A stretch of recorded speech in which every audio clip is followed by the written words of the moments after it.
Hi everyone, please subscribe to my channel. Blood Immortal. See playlist for other chapters and novels. Join now our Telegram channel now and enjoy exclusive early access. t.me/blood_immortal_official. I do not translate the novels. Credits goes to original translator and author of the novel. I only make it as an audiobook so it would be easier to just listen while doing other things. Credits goes to the author of the novel. I convert stories to audiobook for mental health, for multitasking purpose, for accessibility and time saving. Listening to audiobook is also beneficial for people who have disability. It improves our listening skills and improve our English comprehension, vocabulary and other things. So, thank you for listening. Thank you and thank you very much for your support. Chapter 621. Crack. The power in her grip was extraordinary. It seemed like her clothes would rip at any moment. The hand holding the collar of her clothes trembled. She seemed very tense. Where are you going again? Don't try to carry too much on your own. You don't have to. As if they knew this would happen, Son Goku jumped up. And Heracles shook his head while tapping Yu-Won's shoulder. What? Yu-Won looked back at the three of them with a puzzled expression. Why are you all overreacting? Swoosh. He grabbed Pandora's hand that was holding his collar. Her hand was still shaking. Where am I going? Did you eat something wrong? To Yu-Won's question, which seemed absurd, the three of them made even more puzzled expressions. Didn't you try to disappear like before? You seemed like you were about to leave just now. I like looking at the sky. To Yu-Won's answer, Heracles looked back at Pandora. To the gaze asking if that was true, Pandora nodded. Yes. But why are you overreacting? I'm just worried. Sigh. What? Me too. To Pandora's answer, the two of them seemed completely relieved. Yu-Won answered without hesitation, which was why they were relieved. Pandora also seemed relieved. Your instincts are good, everyone. Of course, they weren't completely wrong. I've thought about it ever since I decided to bring this guy back. Yu-Won moved the maple leaf that was lying on his head back to Pandora's head. Usually, the guy liked Pandora's fluffy hair more than his own. But, Yu-Won looked back at Pandora, who was still holding his hand tightly. Pandora was only looking at him. She had waited for him for years, even when everyone else had forgotten him. He was able to come back thanks to her. So it would be terrible to disappear again. 100th floor, the highest place in the tower, and the place where you get the title of ranker the moment you reach it. The main forces of several guilds began to gather there. It's obvious what he's after. It doesn't change anything even if you can see it. Doesn't it make a difference that he's been exposed? He's after a great dream. Could he have been exposed? I tried to target Zeus. Maybe it was then. The administrators gathered on the 100th floor talked while looking at the players gathered below the clouds. The number wasn't as large as it was 10 years ago, but none of them were ordinary. Just by being there, it meant that they were rankers who had reached the top of the tower. It looks like we won't be able to avoid a fight. This was a deadlock. He didn't know what judgment they had come to by coming here, but for them, the one with the great dream was special. The reason he was able to start this fight in the first place was because of him, so it was natural. Swoosh. The administrators' gazes turned behind them. The peak of the high mountain that rose above the clouds. The owner of the highest place in this tower, what would he be thinking right now? Whoosh. The purple fog hidden in the robe rustled. The great dream looked down below with the administrators and opened his mouth. The sea I've been waiting for. He didn't want to drag things out either. Rankers who lived in the world they created were gathering in one place. He could gladly welcome this situation, thinking that he would be able to create the world he wanted once the fight with them was over. To fight with everything on the line. Let's see what happens, no matter the outcome. The other administrators agreed with his decision. Up until now, the players had only touched them. Since they had failed to kill two birds with one stone, showing their teeth was natural. Don't bother with the small fry. At that moment, to the administrators gathering their fighting spirit, the great dream revealed its intentions. We only need to catch one. Who are you talking about? Zeus, the king of the heavenly realm. Heracles, that guy, he's not easy. The administrator that had escaped from Heracles had continued to mention how dangerous he was. However, Azada, the one the great dream had shown them was not any of them. Who is it? I've never seen that face before. It's a little familiar. The face revealed in the purple fog was Yu-Won's. A player with an unfamiliar face. It was a face that wasn't registered with the Rankings Management Bureau. Considering how far he's come, he's definitely a ranker. But there's no information about him in the bureau. A suspicious guy. Regardless of their level of strength, all players that became rankers received attention from the Rankings Management Bureau. But there was no information about Yuan in the bureau's records. Even though it was clear he was a ranker considering that he had made it to the 100th floor. Are you really saying that this guy is more dangerous than Zeus or Heracles? We need to be careful. He's a secretive guy. It was a statement that was hard to understand.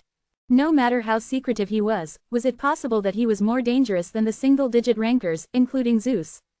The administrators nodded, pushing aside the questions that came to their minds. Understood. It's stifling. Thor, who had arrived on the 100th floor, felt an unknown sense of suffocation. The other rankers felt the same. The stuffiness of the air they felt each time they breathed was definitely different from any other place. The administrators are gathering. How many are there? I don't know. The normal rankers should take care of the errand boys. Don't even get near the administrators. Now that they were about to enter battle, each guild had divided their members into high rankers that would take on the administrators and those who would take care of the errand boys. It was impossible to hide any longer now that they had come this far. Yuan looked up at the cloudy mountain. It seemed that the guy really liked high places. He had chosen the highest mountain in this world that was already so high. It's not far. Yuan closed his eyes for a moment. As he did, the noisy sounds around him disappeared. Along with the feeling of standing alone in the world, the scenery around him changed. When he opened his eyes again, Yuan was in the middle of a forest. And on the opposite side of Yuan, the Great Dream appeared, revealing its existence. You're here! Exclamation mark. The Great Dream turned its body and looked at Yuan. In a world filled with purple, the Great Dream asked Yuan, wary of him. How did you get in here?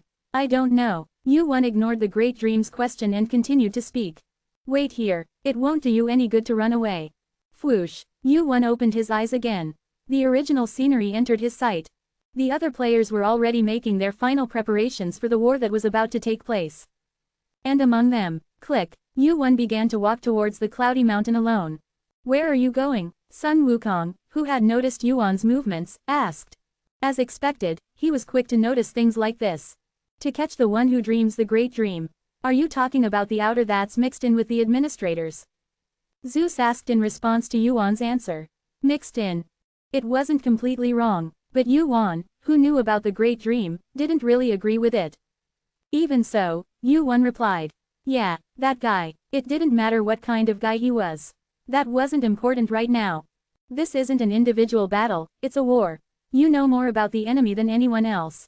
Although the justification was concern over the war, it was obvious what Heracles' intention was. He was worried about Eugene moving alone again. More than anything else, isn't it not your style to move without a plan? It's not like I haven't thought of other plans. So, this is better than any other method. I'll go and cut his neck first.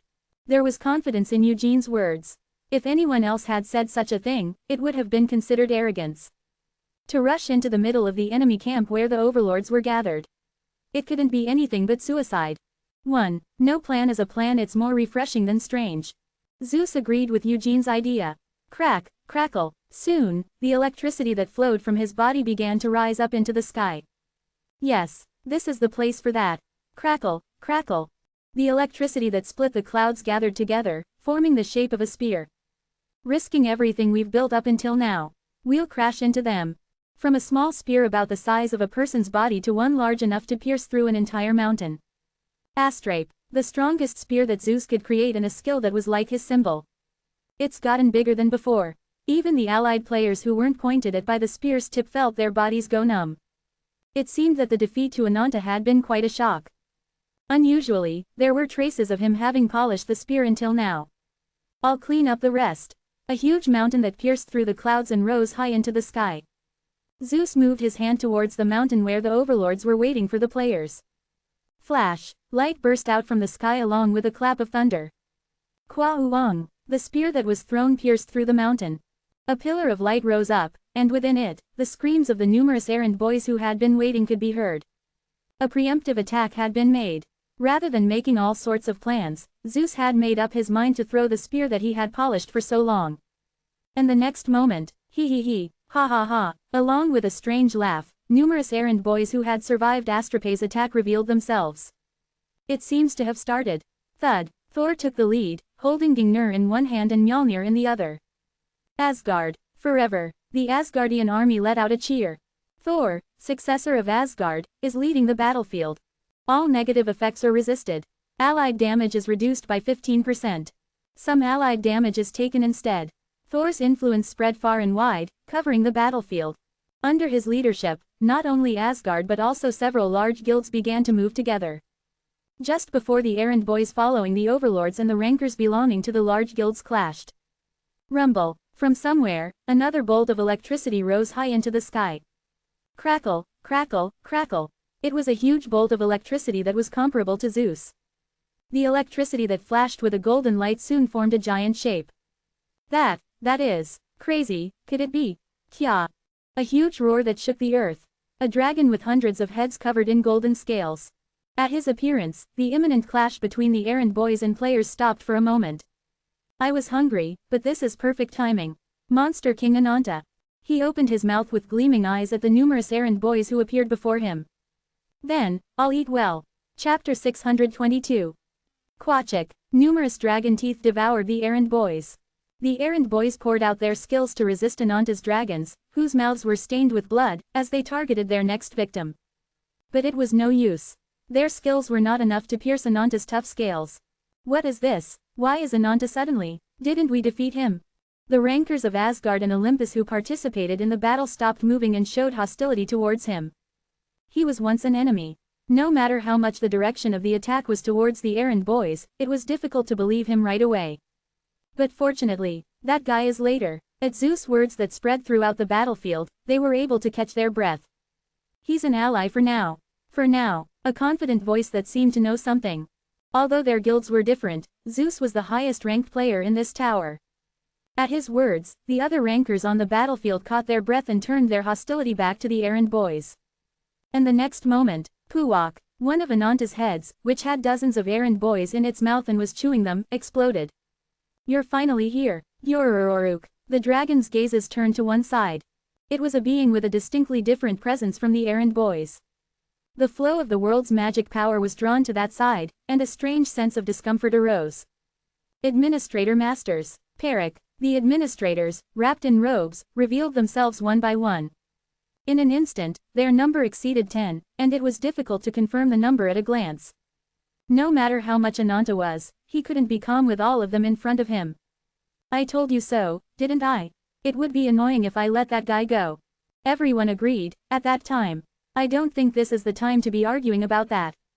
Why is that guy on the player's side? The tired guy became an enemy. The administrators talked one by one. The dragons trembled at the energy emanating from them. Even if it were 2/3, Ananta could not do anything if he faced that number at once. Maybe I'm overeating. Juk, Joruk. Ananta's mouths opened towards the administrators. Quawing. Roar. From afar, the sound of Ananta's breath could be heard. Seeing a battle of this scale unfold, it probably meant that the administrators had also shown up. Wu Jin quickly climbed the mountain and glanced back.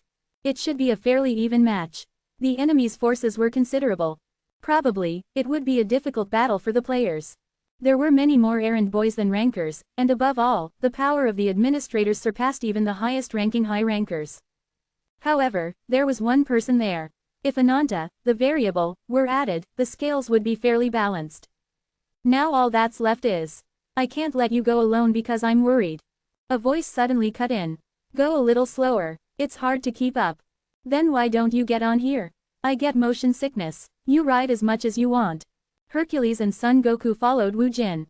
Behind Son Goku, Pandora was riding on Kinto-un. Wu Jin looked back at Son Goku and Hercules, who were following him. Son Goku, whose eyes met his, grinned. Why, were you trying to go alone again? No, I knew you were following me. I wanted one of you to stay behind, but I didn't have the confidence to convince you. Originally, Wu Jin and Dan Ah were linked by name. Since the maple leaf on top of Pandora's head wasn't far away, it wasn't difficult to realize that they were following him. Sizzle. At Wu Jin's answer, Son Goku curled his lips. The fact that he didn't say anything even though he knew meant that their roles were not insignificant.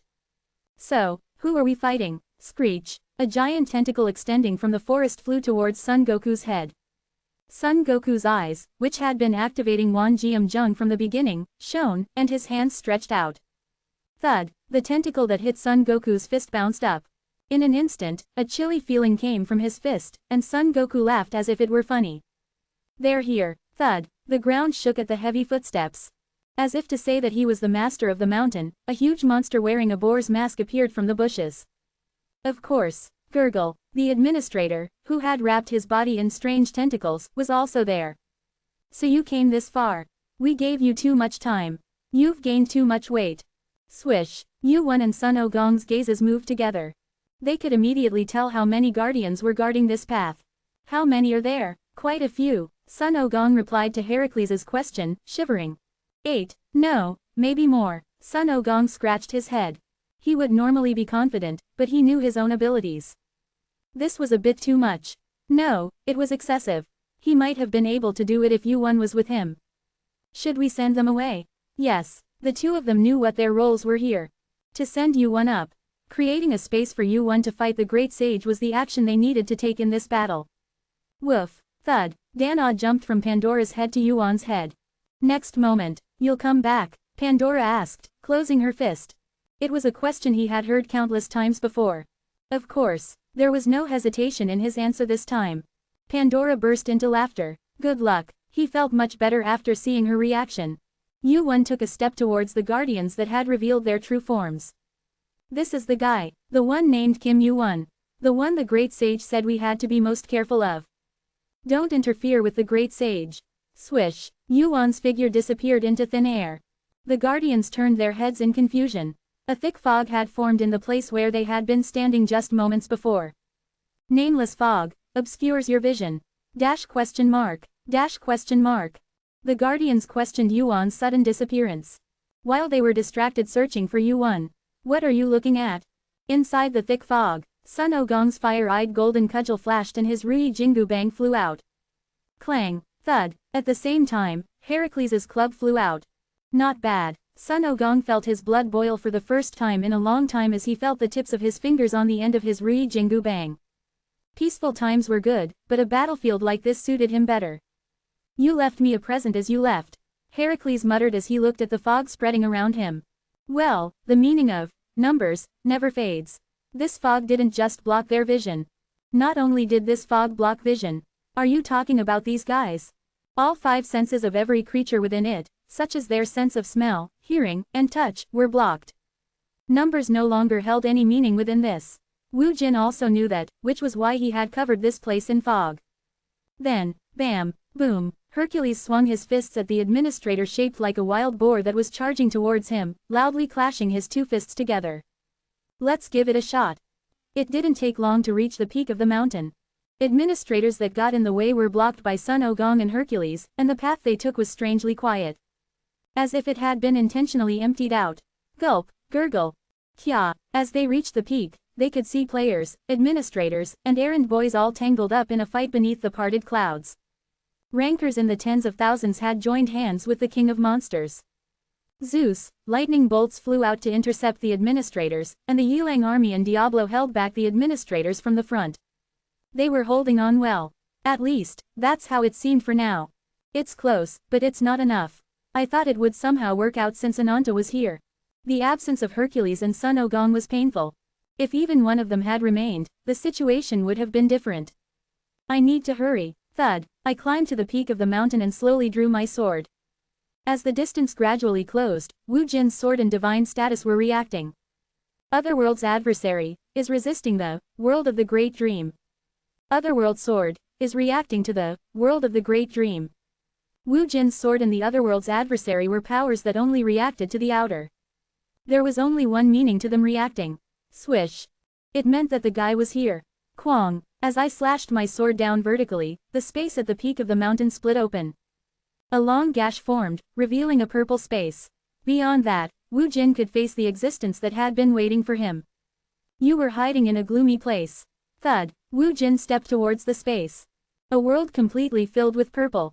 A different enormous name was felt on his skin, a different one from Yog-Sothoth, who was called the sky of the world. I wasn't hiding out of fear of someone like you. Boom. As if in response to Wu Jin's words, an eye opened within it. I had a different reason for hiding. Is that what you're referring to? The black forest goat with 1,000 young, shows itself. The black forest goats showed themselves. As if they had met an old enemy, they bared their teeth fiercely in the great dream. Children of Shub-Niggurath, the moment they appeared, the great dream shook. I've always wondered how you came to possess those names. If you had remembered, you wouldn't have done such a thing. You dare speak. With these words, Yu-Won became certain. The dreamer did not know him. Perhaps that was why he did not hide more tightly and was waiting for him here. Well, since I know you, I might have come looking for you someday. 10 years. In the midst of his peaceful daily life, he often thought. The great dream that had taken root in this world. Was it right to leave the purple trace, the only one left, alone at the top of the administrators? But that worry was pushed further and further back in his peaceful time. Both finding Danpeng and coming to find him. But now, the things he had been putting off were being resolved one by one. Come out, Cthulhu. At Yu-Won's words, the great dream shook violently once more. You didn't hide anymore because you wanted to see the end, whether you were killed or not. The fact that Yu-Won knew his name. The great dream was shaken by that fact. The giant eyes that had been covering the purple dream appeared. Judging from the fact that you even know my true name, I guess you really do know everything.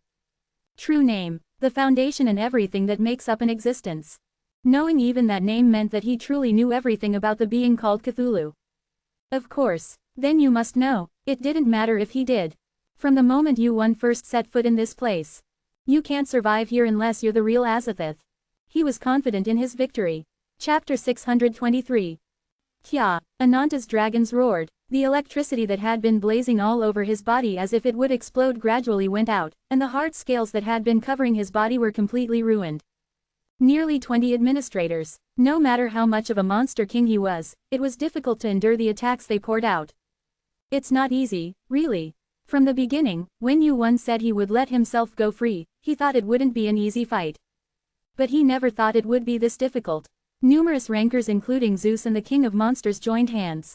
Nevertheless, it was difficult to gain the upper hand in the fight against the administrators. The gap was that big. One by one, they are the ones who ruled each floor.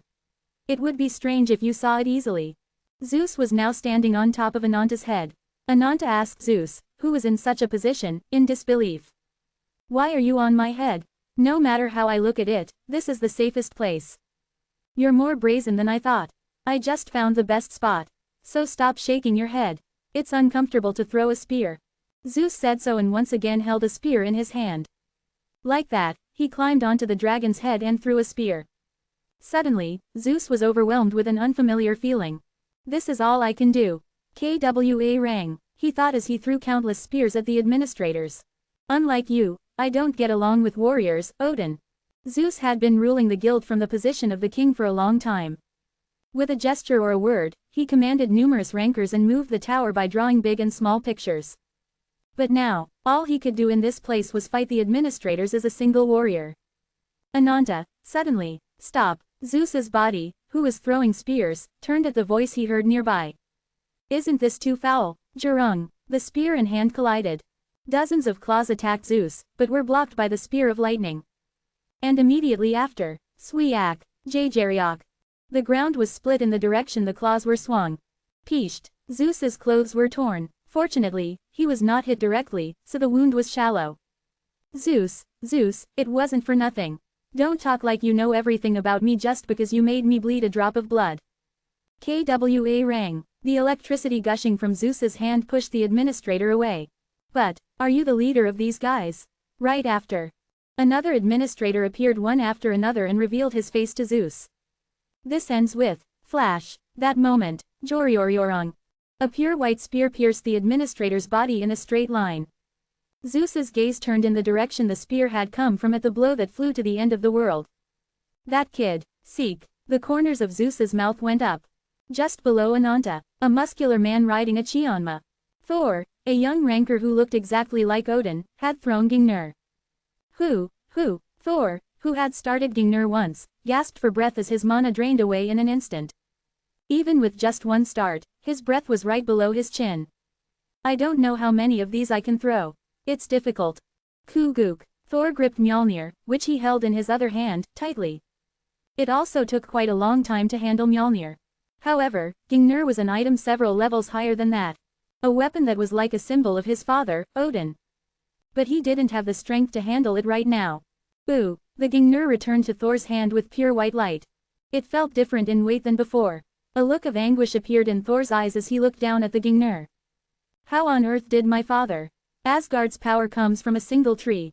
That moment, suddenly, Thor suddenly remembered what Odin had told him long ago when he was young. A tree, the world tree Yggdrasil, it is the name of the blessing that dwells in all the people of Asgard. Yggdrasil, the tree known as the source of Odin's power, was believed to be Odin's alone until now.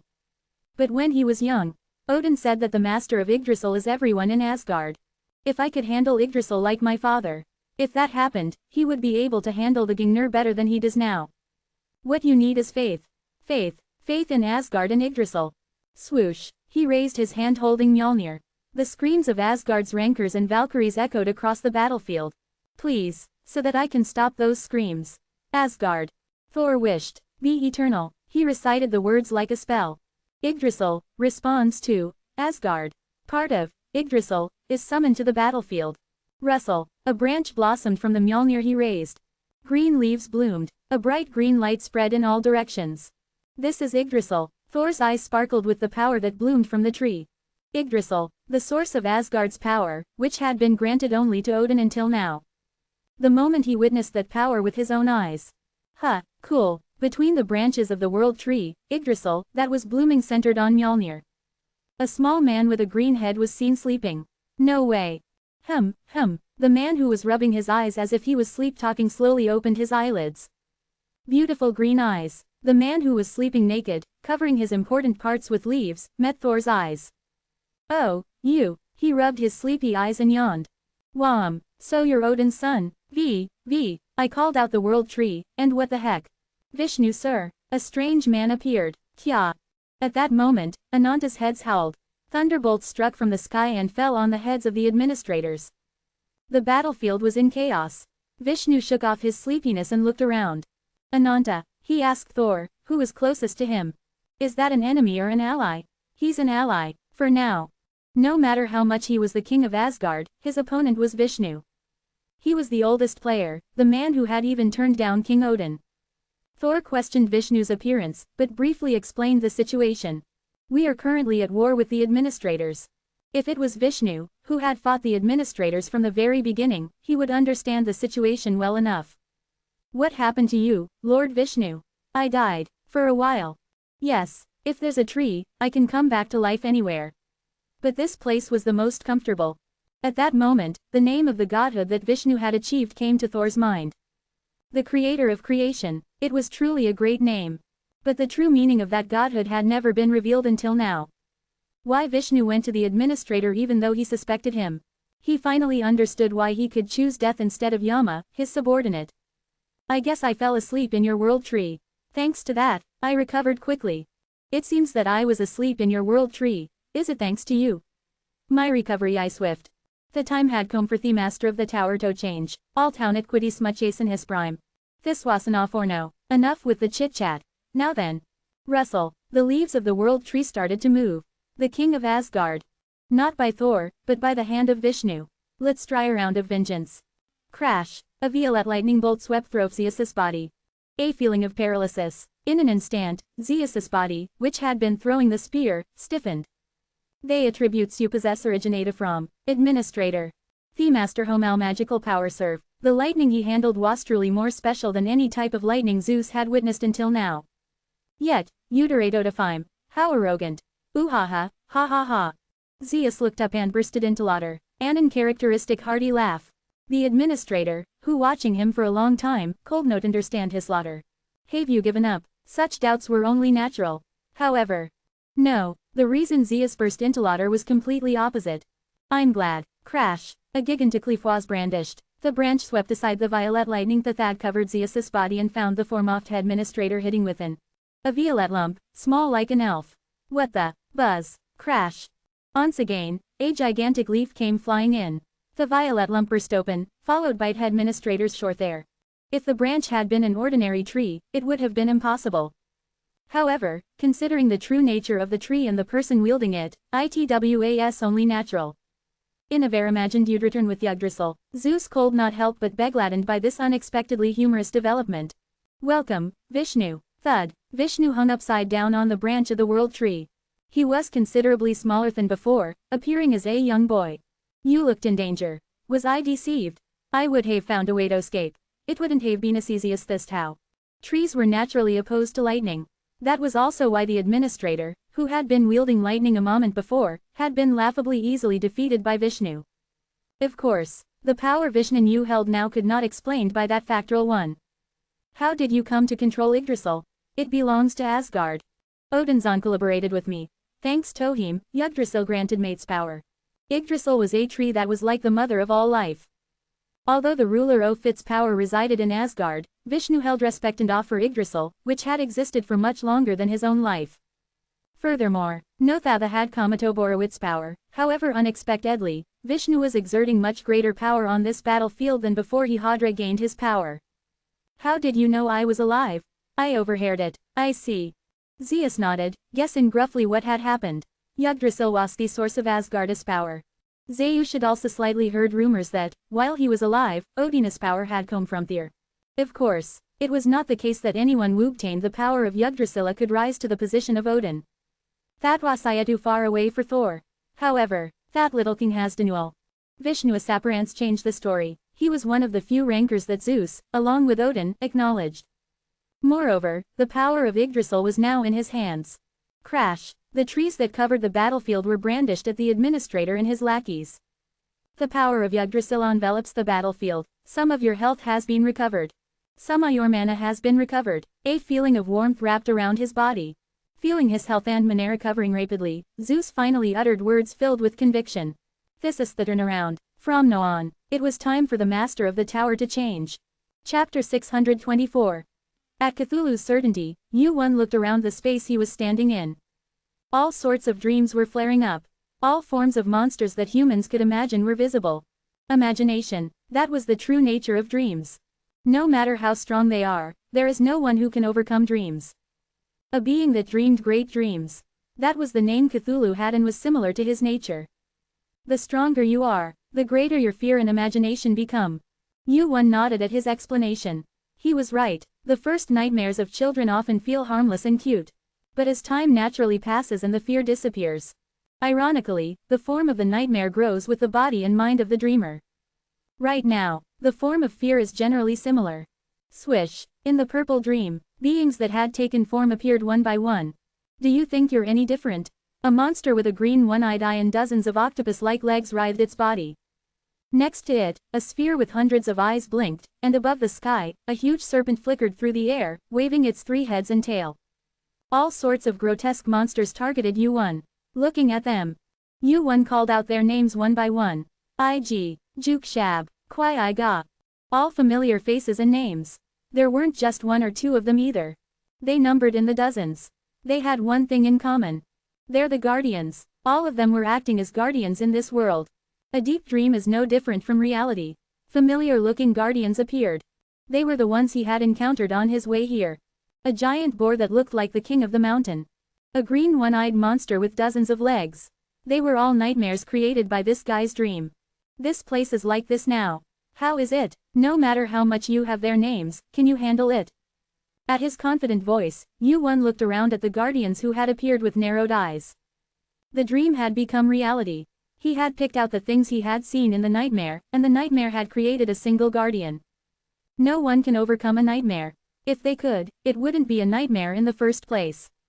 Thinking about it that way, Great Dream was a name closer to perfection than any other name. But, even as time passed, nothing changed. The dozens of guardians that appeared around him didn't even flinch. Why? A reaction that shouldn't be happening. Cthulhu was the one who was embarrassed when nothing happened. What did you do? Nothing. When he walked into this great dream on his own. Yu-1 was certain. There is only one way to overcome a nightmare. Cthulhu. There was only one way to overcome him, who was the dream itself. Realizing that it's a dream. A dream is no different from reality until you realize it. But once you realize it, it's nothing more than an illusion that can't be held in your hand like fog. That's what Cthulhu was like to Yu-1 now. Of course. Nonsense. It wasn't something that was possible just because you knew it. No matter how much you knew it was a dream. Overcoming the fear of a nightmare was impossible in the first place. There is no one who is not afraid.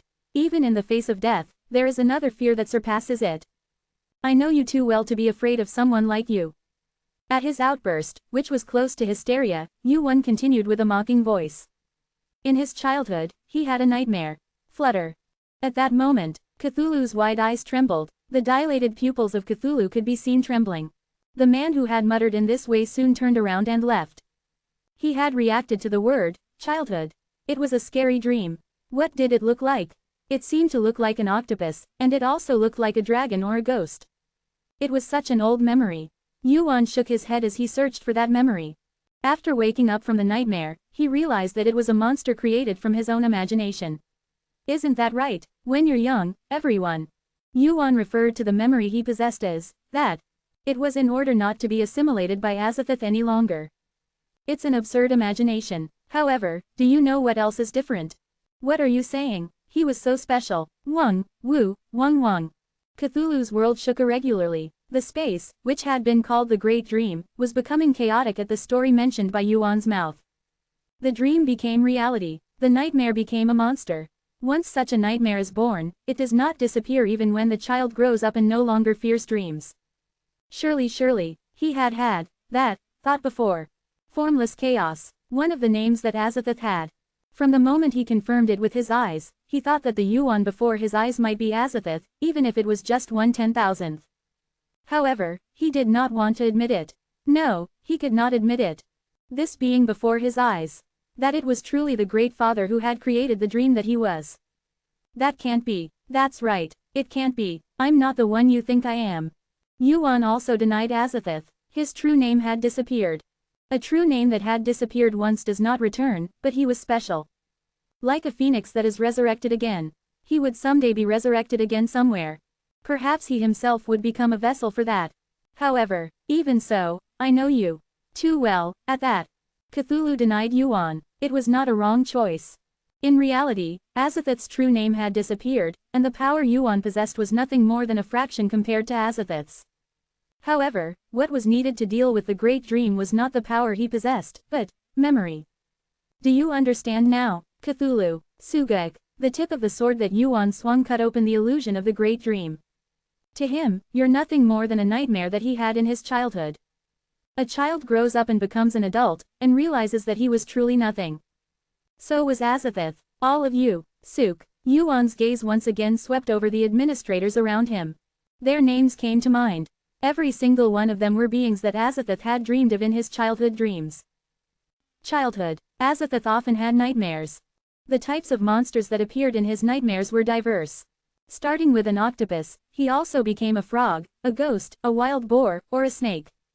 That's how the imagination of a child is. He is afraid of all sorts of animals and things with unclear forms. So was Azathoth. Azathoth, that day was the same. A shabby warehouse with dry straw piled up. Azathoth, who had been sleeping there like any other day, was visited by an adult from the village. Puck, the flying punch did not hurt. No, rather, it would be more accurate to say that he had adapted to the pain. Did I tell you to clean up the front yard and all the shit that the animals have left before sunrise? Puck, this time, he was hit in the cheek. It hurt less. However, he felt sad for no reason. Azathoth nodded his head. I'm sorry. It was an absurd order. A small child with a small build. It was not an amount of work that a child like him could possibly do alone. However, finish everything by midnight, and go to the village and buy some wheat and firewood. If you act cheeky, you won't get away with it today. Yes, I'm sorry. Annoying. What a nasty guy. The man who had grumbled like that turned around and went back. In front of Azathoth, there was a small money pouch. Looking at the man's back as he walked away and the money pouch on the ground alternately. It hurts. Stab, stab. It wasn't his body that hurt, but his heart. It wasn't his face that had been hit by a fist and a cheek, but his heart that had been hit in the chest. Phew, putting the money pouch in his arms, Azathoth blinked. And that moment, thud, before he knew it, he had arrived in the middle of the market. Ouch! The man who had bumped into Azathoth looked down at Azathoth with a painful expression. A small child who was only about as tall as his waist. You little punk, you dirtied. He looked at Azathoth with an annoyed and disgusted expression. Soon, people began to distance themselves from Azathoth one by one. It was because he was considered dirty and unlucky. Just then, are you okay? It was a middle-aged woman with a warm impression. She asked Azathoth, who had bumped into her. What were you doing here alone? I came to see the market. The market, yes. My master told me to buy wheat and firewood. I see. In an instant, the troubled woman grabbed Azathoth's hand and pulled him. Come this way, I'll show you the way. Azathoth knew the way. But she led him in the opposite direction of the way Azathoth knew. A dark alley, to a corner of the town that was full of shadows. When they were separated from the people like that.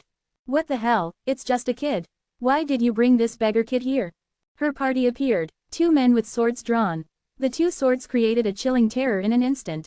Looks like you have some money. Kid, are you an idiot? Azathoth pondered for a moment at the middle-aged woman's question. There was no fear on his face. The men made a displeased expression at Azathoth's reaction. This punk, is he playing dumb? Can't you understand what I'm saying? That's not it, I was just, phew, thud, that's when. Azathoth took out the money pouch he had in his arms and put it on the ground. Can I go now? Quote quote. The men who had been looking at Azathoth in disbelief checked the money pouch. It wasn't a lot, but it wasn't a small amount either. The men nodded and gestured towards Azathoth. Get lost, kid. Azathoth nodded and turned around. The dark alleyway. It was a street he had walked many times before he was taken in by his master. He began to think that this was better than the hay-filled warehouse. Azathoth, a voice calling his name. For the first time, Azathoth's face lit up with a colorful expression. Nyarla, a ragged figure like his own. A face that was dark from not being washed and unkempt hair. Nyarla, a girl of the same age as Azathoth, ran towards Azathoth and greeted him happily. How did you get here? Didn't Cthulhu go into the elder's house? He did. I just came out for a bit. For a bit, how? An errand. Nyarla was a friend who had grown up with Azathoth in the alleyways since a long time ago. Perhaps the only one in this world. A person who did not make each other feel uncomfortable, but rather welcomed each other. Do you have to go right back in? Nyarla's expression turned gloomy as if she was disappointed. It seemed like she was sad that the friend she had met after a long time was leaving right away. Azathoth looked at her, who was thinner and paler than before, and shook his head. No, it's okay, really. Nyarla smiled brightly as if to say, when was that ever the case? She showed her teeth, which were chipped and missing in places, and laughed brightly. Let's play together, hee hee. Chapter 625. Azathoth laughed a lot for the first time in a long time. It was as if he was a completely different person from the one who seemed to have no expression just now. The sun was setting, and not only the alleyways but the whole street was getting dark. I'm going now. Nyarla, who had been playing hide and seek, reappeared and said with regret. Do you have to go? My sisters are waiting. I'll play again next time. The promise of, next time, was meaningless. She was living a life where it wouldn't be strange if she died at any moment. She didn't know if there would be a next time or not. However, okay, without showing his folly, Azathoth waved his hand. Let's play again next time. Nyarla waved her hand and moved away. Standing there for a moment and watching her disappear into the alleyway of the village, Azathoth smiled faintly. That was fun. His expression brightened. All day long. No, every day was the worst. But even in the midst of that worst, there were people like Nyarla. For now, there was still a reason for this world to exist. Clank. As he walked towards his house for a while like that. Quote quote. Azathoth looked back in the direction Nyarla had disappeared. When he looked back, that way was. Get lost, brat. It was the direction he had met those guys. No way. His skin crawled with ominousness. The thought of, no way, filled his head. He closed his eyes. The world went completely dark. When he opened his eyes again, he was standing in an alleyway where the moonlight and starlight were shining brightly. What the heck is this? 2 dimes. Is this really all? That dumb B*TCH. She risked her life to protect this. It was the voices of the men and the middle-aged woman he had seen earlier. They were picking up the 2 coins that had fallen to the floor and grumbling. And behind them, there was a familiar face lying on the floor, bleeding red. Her eyes reflected his face. It was Nyarla, too. For a brief moment, her eyes met his, but she couldn't finish saying Azathoth's name. The faint light that had remained in her eyes went out. In an instant, Azathoth's face turned ashen. Hey, hey. Yeah, look over there. The men who were holding Nyarla's bloodstained knife found Azathoth. That little kid from earlier. What, did you bring more money? It was quite a lot. Is she from a rich family? Her clothes aren't that great.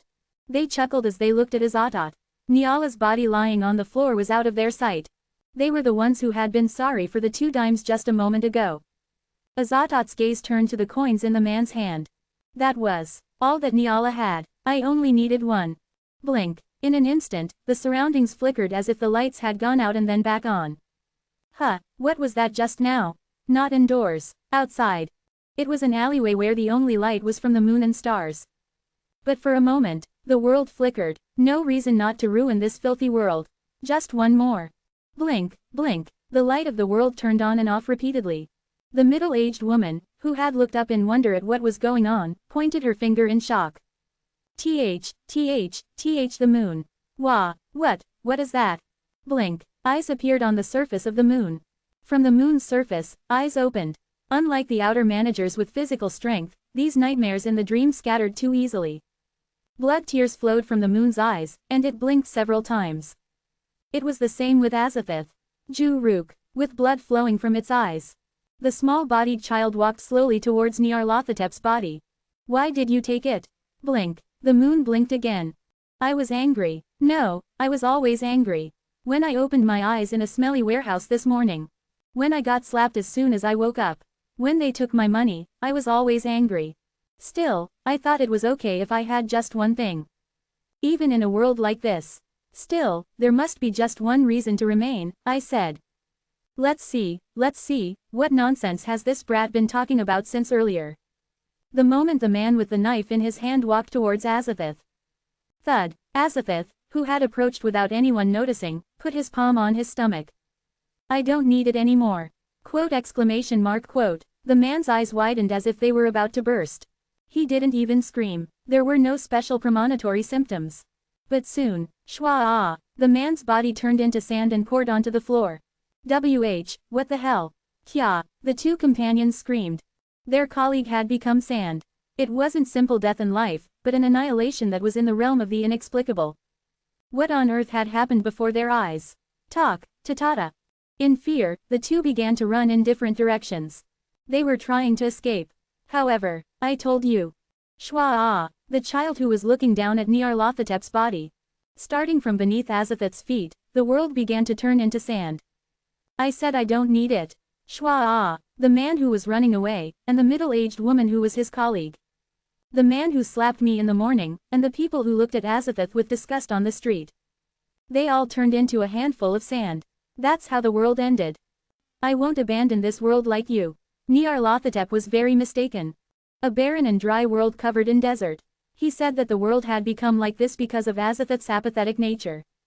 However, you said you wouldn't abandon this world like me. He was wrong. You're wrong. Azathoth had never abandoned the world. Rather, it was the opposite. I'm the one who made the world you hate so much like that, Nyarlathotep. Azathoth was the one who had made the world like that. That was something that Nyarlathotep, Yog-Sothoth, and Shub-Niggurath. It was a story that only you one knew, unknown to all who were close to Azathoth. That's why I was scared. Nyarlathotep thought he knew Azathoth well. But that was wrong. No one knew about Azathoth. Not even Azathoth himself. Someone who could destroy the world with just a whim. A truly immortal being who can't die even if he wants to. Ku-Wook, you one didn't want to become such a being. Even Cthulhu in front of him, and the countless managers who ruled this tower. They were nothing more than byproducts of the dream that Azathoth had as a child. Ska-at, you one swung his sword. The managers that appeared before him. No, he cut down the old nightmares that Azathoth had dreamed of. Huang, the nightmares were cut as easily as a mirage. Unlike the outer administrators with physical strength, the nightmares in this dream were scattered too easily. Nonsense. Cthulhu kept repeating the same words. I want to deny it. As the nightmare of Azathoth itself, he couldn't understand why the nightmares he had had for a long time disappeared so easily. Crash. Dreams are distorted. I didn't use any force. It was the reason why Eugene came here. Because the administrator here is just a powerless illusion. Nonsense. Repeating the same words like that. Cthulhu. Eugene's voice was heard nearby. It's time to get out of the dream. Crash. Cthulhu's pupils are cut in half. Thud. The long dream ended like that. Chi-ji. Thor sweated to control the Gingnur, which was running wild in his hand. This is the 3rd time. Thanks to the power of Yggdrasil, I was able to start Gingnur 3 times in one day. Lord Vishnu. Thor asked Vishnu for help to increase the probability of hitting. Vishnu, who moves Yggdrasil. He moved his hand as if it were annoying and lifted up the restrained administrator. Quirung. The Gingnur, which left his hand, flew away with a loud noise. This is another one. That moment, Saror, Kwang. Gingnur passed by where the administrator had disappeared like a mirage. Huh, quote question mark quote, quote question mark quote. Similar reactions erupted here and there. It wasn't the only thing that disappeared. All the administrators who were fighting Zeus, Ananta, and Vishnu. They disappeared as if they had never been there in the first place. Did you run away? Not knowing what was going on, Zeus dropped his hand with his spear as if it were in vain. And at the same time, what are you doing when you're having fun? Sun Wukong with a swollen face. Even though he pretended to be strong, he and Heracles were already exhausted. And in the meantime, Pandora was also sitting on the floor with her head bowed. Is it over? Yeah, Pandora replied to Heracles' monologue. It's over. Pandora, who had used up all her stamina in the fight against the administrators, didn't even have the strength to stand. Both Sun Wukong and Heracles were bewildered by the sudden situation. Why on earth did all the administrators who were fighting well disappear? Thud. In the smoky fog, an unusually clear sign of life was felt. Pandora, who had been bowing her head feebly, raised her head and staggered to her feet.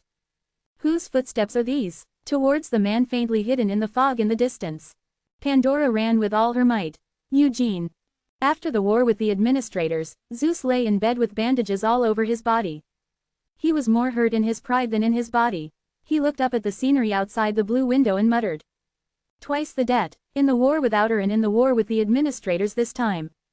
Not only himself, but this world was saved twice by Kim Eugene. Vishnu, who had returned to Deva, was so busy with his backlog that he didn't have time to rest properly. Collect all the materials related to Kim Eugene again. What? Where do you want me to get those? You guys were the ones who threw them all away. Figure it out yourselves. Even you forgot about it, Lord Vishnu. Vishnu laughed and playfully tousled Varuna's hair at his sullen reply. The world had forgotten the name Kim Yu-won. All the materials, records, and everything related to him had been discarded as if they were nothing. But now, the world remembered him again. And around the same time. Hey, Inma, Kim Yu-won, bang, bang, bang. Harkin banged on Yu-won and Pandora's door, calling out his name. He looked as if he would break the door down if it wasn't opened right away. Yu-won, who had just finished preparing dinner, sighed in annoyance and opened the door. Why didn't you tell me? You didn't remember. You should have told me. My name is Kim Yu-won. Like this, why couldn't you tell me? How could I have explained it to everyone, one by one? Thud. Yu-won placed the food on the table and appeased Harkin in his own way. Just eat and go. What? The reconciliation happened suddenly. Yu-won hadn't disappeared on purpose in the first place, so there was no reason to fight.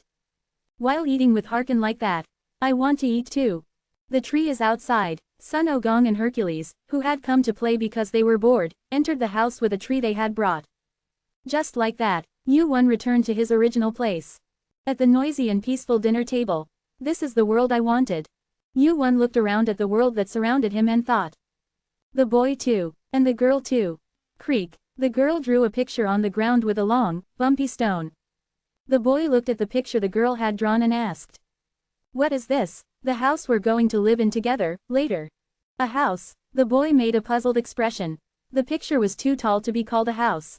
It was more like a castle or a tower. What kind of house was this? The girl smiled happily. Our house is going to be 100 stories tall. We'll grow pretty flowers on the first floor, and the second floor will be full of sweet treats. The girl explained about the house she had drawn. The picture was the girl's greed. A big, pretty house, like a dream. It was grandiose, but the boy started to laugh as he listened to the girl's story. Oh, and also on the 41st floor. You're too greedy, Neela. The girl scratched her head at the boy's words. Am I? Yeah, tone it down a bit. The girl seemed distressed as she pondered. The hand holding the stone trembled. She paused for a moment before clutching her head and screaming. Og, I can't do it, I can't give up. Calm down, Neela. Oh, there's a flea. A flea? Where? The girl jumped in surprise and made a fuss. The boy burst out laughing at her appearance. As the girl was shaking the fleas out of her hair, the boy looked at the picture drawn on the ground. Neela, yeah, are you really not going to give up? Of course not. The boy nodded in understanding at the girl's spirited reply. You said 100 stories, right? Since it had come to this, the boy thought. It may be greedy, but I hope this house will be filled with nothing but happiness, unlike this world. Epilogue to Leveling with the Gods. Chapter 626. A year has passed since the fight with the administrators. One day, an unexpected guest came to visit. Hello, Yu-won. Lee Seong-yoon with a cheerful smile. He came to find Yu-won without hesitation. Lee Seong-yoon, I remember you now, Yu-won. Oh, I didn't just remember you now. It's been a while. Who was he? Pandora poked her head out. It wasn't her first time seeing his face, so she checked Lee Seong-yoon's face and sat down in the living room. Come in for now. You're a guest, so I should at least give you a cup of tea. I'll gladly accept. Following Pandora, Lee Seong-yoon sat at the dining table in the living room. Yu-won brewed tea with Pandora. Lee Seong-yoon looked around the house curiously and received the teacup that Yu-won offered him. Ah, thank you. Are you just here to look around? I'm here to express my gratitude, and I have something else to ask you. Gratitude. Yu-won made a puzzled expression as if asking what he was grateful for, and Lee Seong-yoon chuckled. Who in this world hasn't received your favor, Yu-won? That's enough of that. Yu-won waved his hand. He didn't go through the trouble of receiving a thank you from anyone. No, it wasn't trouble if he had to be exact. Furthermore, unlike Hargan, he wasn't that close to Lee Seong-yoon. If he had to say, he was a friend of a friend. If he had to add, they were from the same hometown. If you're going to say something awkward, drink your tea and go. I can pack some for you if it's good. He said it just to not send a guest away empty-handed. However, Lee Seong-yoon chuckled at Yu-won's words. You're Korean too, Yu-won. Same as me, that's right. Earth, and Korea, it was a world that they had lived in so long ago that it was almost forgotten. Especially Yu-won had lived much longer than Lee Seong-yoon. But it was different for the current Lee Seong-yoon. It hadn't even been 20 years since he left Korea. Was that why? Why don't you come visit my store? He was doing something a little strange. First floor of the tower. Poof, poof poof, clack, ta-ta-ta, weeing, loud game sounds. The identity of the sound was none other than Lee Seong-yoon's arcade. It was an incredibly simple sign. An arcade, Yu-won muttered in disbelief as he looked at the large game room that was spread out before him. Wow, ah, whoa, both Dan who was above his head, and Pandora, who had come with him. Their eyes opened wide as they saw a sight they had never seen before. Yu-won looked around at the games that filled the large space that seemed to be over 100 pyong. Pump It Up, Tekken, karaoke machines, hammer games and arm wrestling machines, car games, etc. All sorts of games were abundant. What do you think? Lee Seong-yoon sounded proud and enthusiastic. Somehow, he seemed to know what kind of guy he was before he came here. He was a gamer. He had made an arcade because he was homesick for his hometown. Judging from how well it had been recreated, he must have spent quite a bit of money. Well, a ranker like him must have a considerable income. Lee Seong-yoon was a ranker belonging to Olympus. Even though he was overshadowed by Yu-won and Hargan, he was also a genius who became a ranker at a speed that could be counted on two hands. The guild's support and salary must have been considerable. It wasn't difficult to create a game room like this. I wanted to show it to you, Yu-won. I mean, you might not like games, but I wanted to make this place as much like Earth as possible. At Lee Seong-yoon's words, Yu-won patted him on the shoulder. He had forgotten since he had been in the tower for so long, but he was still at the age where he missed his hometown. I'll come and play often. This place was even on the first floor, which was close to his house. Pandora seemed to be having a lot of fun looking around with Danpeng, so it seemed like she would come to play often. Just like that, while looking around the arcade machines. Oh, are you here? Bang, thud, thud, thud, tat tat tat. Godly dexterity, and rapidly darting eyes. Why are you here again? Yu-won asked, looking at Sun Ogong, who was engrossed in a fighting game, as if he was dumbfounded. Tekken, it was the most common type of game you could see in an arcade. Ah, KO, yes. Sun Ogong did not answer Yu-won's question and was happy to win the game. Well, Sun Ogong, who was in a good mood, looked up at Yu-won from his seat and answered belatedly. There's nothing to do these days. Still, it's quite fun here. Thud, thud, Sun Ogong, who said so, tapped the Tekken arcade machine and added. To be exact, this is. Tekken was a fighting game. You fight your opponent by manipulating the keys. And win by depleting all of their health. For Sun Ogong, who loves to fight, it must be the most appealing type of game. You're really into this place these days. You're a VIP at our store. Do you want to play? Thud, tat tat, bang, tat tat. Sun Ogong had already started the next game. I got a little interested. Yuan, who was contemplating for a moment, nodded and sat down opposite him. It sounds fun. Tick. As he moved his finger to the finger-shaped mark, 1 point was deducted and a new game began. KO. Win. A message appeared before Yuan's eyes. It wasn't a system message, but a message on the game screen. Sun Ogong clutched his head. He couldn't even land a single hit. You don't have much hair anyway. You're going to go bald. Hey, I still have a lot of hair. Sun Ogong, who said so, took his hand off his head as if he thought, oh no. Are you going to keep spamming that? Hit and run. And hit again. Yuan's playstyle, like his usual personality, was focused on winning. That was why Sun Ogong couldn't land a single hit. If you're jealous, use it too. Yuan's hand, who answered like that, did not stop. Wondering what he was doing, Sun Ogong looked at the screen again. He shouted as he watched Yuan's character dancing on top of his dead character. Hey, man, don't you have any manners? Thud, thud. Yuan stepped on Sun Ogong's character and danced by manipulating the keys. It was a way to add insult to injury to a defeated opponent. Oh, sorry, I didn't know you weren't dead yet. He said it calmly, but Sun Ogong's sharp eyes could see it. Slightly, very slightly, the corners of Yuan's mouth were going up. Don't tell me, you didn't know you were already dead. Awog. Sun Ogong screamed and paid for another point in the game. Hey, you play again. You're dead, for real. Flash. Fire Eye Truth is activated. Sun Ogong's eyes turned red. Fire Eye Truth. It is a skill that represents the great sage, heaven's equal, and eyes that see through everything. With these eyes, he could see how the opponent's character was moving.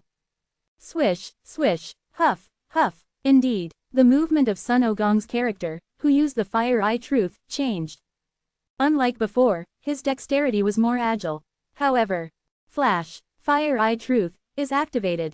Did you think you were the only one who had the Fire Eye Truth? Yuan also had the Fire Eye Truth. Hey, don't use foresight on your conscience. Why, should I just do it with one hand? Cock. Sun Ogong shouted, breathing fire out of his mouth. His pride would not allow him to lose like this. He had already lost in the fight as a player, and he could not afford to lose in the game as well. And Lee Seong-yoon, who was watching them from behind, clenched his fists as he watched the two move the characters in the game. My heart is pounding. Quoo. The entire game room. The mana that flowed from the two people's eyes burned red. Is this really a fight between the world's strongest? Thud. A single tear fell from Lee Seong-yoon's eyes. Kim Yuan and Great Sage Heaven. They were heroes who had saved the world he was living in right now. Now that the bureau had disappeared, Yuan didn't want to return to the rankings, but if he did, it was certain that he would be number 1. Sun Ogong was also an incredible powerhouse, who was ranked 4th. Those two were fighting with all their might in the game room he had created.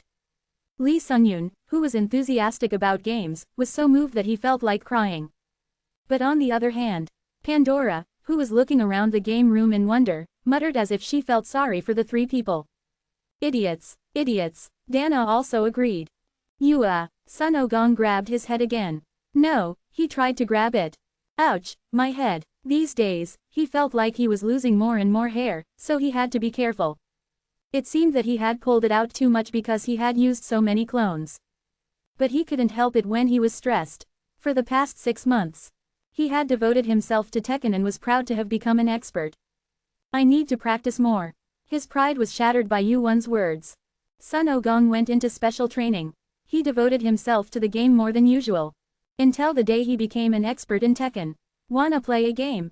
Sure, Lee Seong-yoon's game room was quite popular. The first floor was a place where all players could gather, regardless of their location. Not only rankers, but also players who had just entered the tower. And that was the same for players who had come from Earth, like Yuan or Lee Seong-yoon. Wow, this is crazy. Is this a real game room? This is the hot place these days. It was made by Lee Seong-yoon, a ranker who came with us. Oh, somehow, because the name is, Lee Seong-yoon's game room quickly became popular by word of mouth. Soon, the game room was crowded with people, and Sun Ogong had no choice but to hide his identity at Lee Seong-yoon's request. I'm sorry, Mr. Ogong, but if you're here, the customers will be scared. Can you wear this? What Lee Sungyun handed him was a robe that managers would wear. It was a garment that could hide his noticeable white hair, which was like Sun Ogong's symbol. With this alone, it was difficult for people to notice that Great Sage Heaven was among the crowd. Tukwik, Tut, Pishuk, Iya, Hot, Sun Ogong showed up at the game room today as well. He quickly moved his hands to fight against his opponent and won. But, it's still not enough. Waruk, he used Wan Jiamjung and could clearly see it. He knew that he couldn't win against Yuan with his current skills. Just you wait, Kim Yuan. Pak, he gritted his teeth hard enough to break them. Sun Ogong burned with revenge for Yuan. I'll definitely beat you. KO. Win. Another message appeared on the screen. Sun Ogong clenched his fists and shouted. Yes. The opponent sitting across from him clicked his tongue and left. This was his third win in a row. Hee, that was good. The next opponent was a kid. I won this one too. Sun Ogong was sure of his victory. The kid looked to be about 10 years old. He didn't think he would lose to someone like that. But after a while, KO, lose, a message appeared before his eyes. And his character, who hadn't even been touched once, died. Sun Ogong sat there with a blank expression as a voice came from across from him. Mister, that's not how you do it. Chapter 627. Sir, that's not how you do it. It was a sneaky voice. Instantly, veins popped out on Sun Ogong's forehead. What, human, click, Sun Ogong brought his finger back and paid the points. You play another round with me. His competitive spirit was ignited. It wasn't Wuan, but a brat who was barely 10 years old. He couldn't believe he lost to someone like that. And in such an ugly way. This time, Sun Ogong used Wan Jiamjung. However, KO, lose, the results weren't so different. A clean hit, he couldn't even land a single blow. It's a bit better than before, sir. Pursing her lips, the little girl shook her head. But that's still not how you do it. Bam, bam. Veins popped out on Sun Ogong's forehead. His pride was hurt. He lost to a little girl like this. Then how do I do it? To Sun Ogong, who was being fussy, the little girl pondered for a moment and asked. Should I show you? The little girl's name was Kim Jeon. She was 11 this year. Born to Korean players, the young girl grew up in the tower. Ah, would you defend a little? Why do you only know how to attack? That's why you keep getting hit. You should go into a combo right there. After A, it's C, and then a right after. Didn't you memorize it? Would you stop jumping? It's a weird habit. Kim Jeon's education was harsh. In between, Sun Ogong couldn't control his anger and challenged Kim Jeon again. But the results were no different. Sir, you're really bad at this. Awag, the world of competition is a cold place. In the end, Sun Ogong, who was defeated in the game, followed Kim Jeon's education without saying a word. Soaking in sweat, Sun Ogong focused on his practice. 10 days passed by in a flash. KO, lose. Oh, although he was defeated, Sun Ogong was able to land a single blow. All right, good job, sir. On the other side, Kim Jeon gave him a thumbs up. It was the first time. The first time he was able to land a hit on Kim Jeon, even if it was just one. The first time he received praise from her. Hey. Yes, Sun Ogong asked with sparkling eyes. Should I buy you a meal? Woof, woof, . Kim Jeon looked at Sun Ogong in disbelief. He tore at the meat noisily, and held a bowl of soup in his other hand. How could he eat so fast and so much? Do you have a beggar in your stomach? Kim Gun was already tearing at his second piece of meat as he spoke. Eat, oh my gosh. Gulp, gulp. Sun Ogong drank the soup made from chicken as if spoons were a luxury. Sun Ogong leaned back in his chair after filling his stomach like that for a while and burped softly. Ah, I'm full, mister, you really eat a lot. Kim Gun and Sun Ogong sat facing each other and patted their stomachs. Sun Ogong stared at Kim Gun for a moment after filling his stomach that had been hungry from playing the game the whole time. But why are you so good at fighting? Good at fighting? Oh, you mean the game? Yeah, that. I just play it. My mom and dad say I have it in my blood. Blood, Korean blood. Koreans are the best at games. Sun Ogong tilted his head at the somewhat familiar name. Was that guy from there too? He had heard that Yuan was from a place called Earth. But he couldn't remember exactly which country it was, even though it sounded familiar. Well, whatever. For now, he decided to only think about defeating that guy. But mister, yeah, you won't be able to teach me for long. Huh, Why, it was like a bolt from the blue. He had to learn properly to get revenge, but he was saying he couldn't teach him. I'm going to be a player. Player, yes, I'm going to become a pure blood of the tower someday and become a ranker. Kim Gun clenched his fists as he spoke. Ranker, great power and eternal life. A symbol of success, with wealth and honor. Ranker was a position that all the residents born in the tower yearned for. So when that happens, I'll be leaving. Is that so? Sun Ogong scratched his cheek and stared at Kim Gun. Do you know who I am? Sun Ogong had taken off the hood of his robe to eat. Long white hair that reached his back. Eyes that sparkled yellow. Sun Ogong had quite a striking face. Surely he couldn't not know. Who are you? Blink. Eyes that looked at Sun Ogong innocently, as if he really didn't know. As if he really didn't know, his eyes gazed innocently at Sun Ogong. And the next day was the same. Sun Ogong shook his head as he looked at Kim Gun, who seemed absurd. All right, yes. Then do you have a ranker you respect? Of course I do. It seemed like he really did. Kim Yu-won. He's really cool. Kim Yu-won. Sun Ogong's brows furrowed. Of all people, why that guy? I'm learning how to beat that guy right now. If Kim Gun knew about this, he might immediately say that he would stop teaching him. Kim Gun's expression as he mentioned Yu-won's name was full of excitement. Yes, ever since I found out his name, I thought about it a lot. He's from the same world as me. It had to be that way. Everyone in the tower now knew Yu-won's name. This little kid was the same. A ranker from the same world. Someone who was strong enough to save the tower. Yu-won was Kim Gun's idol. Is that so? Sun Ogong pulled out the meat stuck between his teeth with a toothpick and looked at Kim Gun. He was young, but he was the one who had taught him how to fight. I should repay him somehow. The next day, and the day after that, Sun Ogong visited Lee Sung-yoon's game room every day. That's right, that's it. Aka combo. Yes, why don't you just give up, old man? Are you talentless? You did pretty well today. You've gotten rid of a lot of bad habits. Being pressured means that you're doing well. Stop slacking off and do it properly, old man. 10 days passed, then 2 weeks. A month, and after 2 months had passed. Are you getting better now? For the first time, Kim Gun complimented Sun Ogong. Now, Kim Gun could only defeat Sun Ogong after his health was reduced by almost half. I just do whatever I'm told to do. Sun Ogong shrugged. He just needed a little bit more. He planned to challenge Yu-won once he was confident that he could win. So, the next day, Sun Ogong visited the game room again. But, quote, Kim Gun, who always came out first, was nowhere to be seen. A face he had never seen before sat across from Sun Ogong. As the game with an unfamiliar opponent began, Sun Ogong tilted his head. He'll probably come out soon. He thought he would come out soon. But, that day, Kim Gun didn't come. A day passed, then the next day. The next day passed, and then the day after that. Ah, well, is it not suffocating? If you hear that sound, it means you're doing well. Player, yes, one day, I'll become a pure blood of the tower and become a ranker. The tower gave trials to those who were prepared. And when Sun Ogong saw it, Kim Ji-on was a guy who was always prepared despite his young age. He really did it, that guy.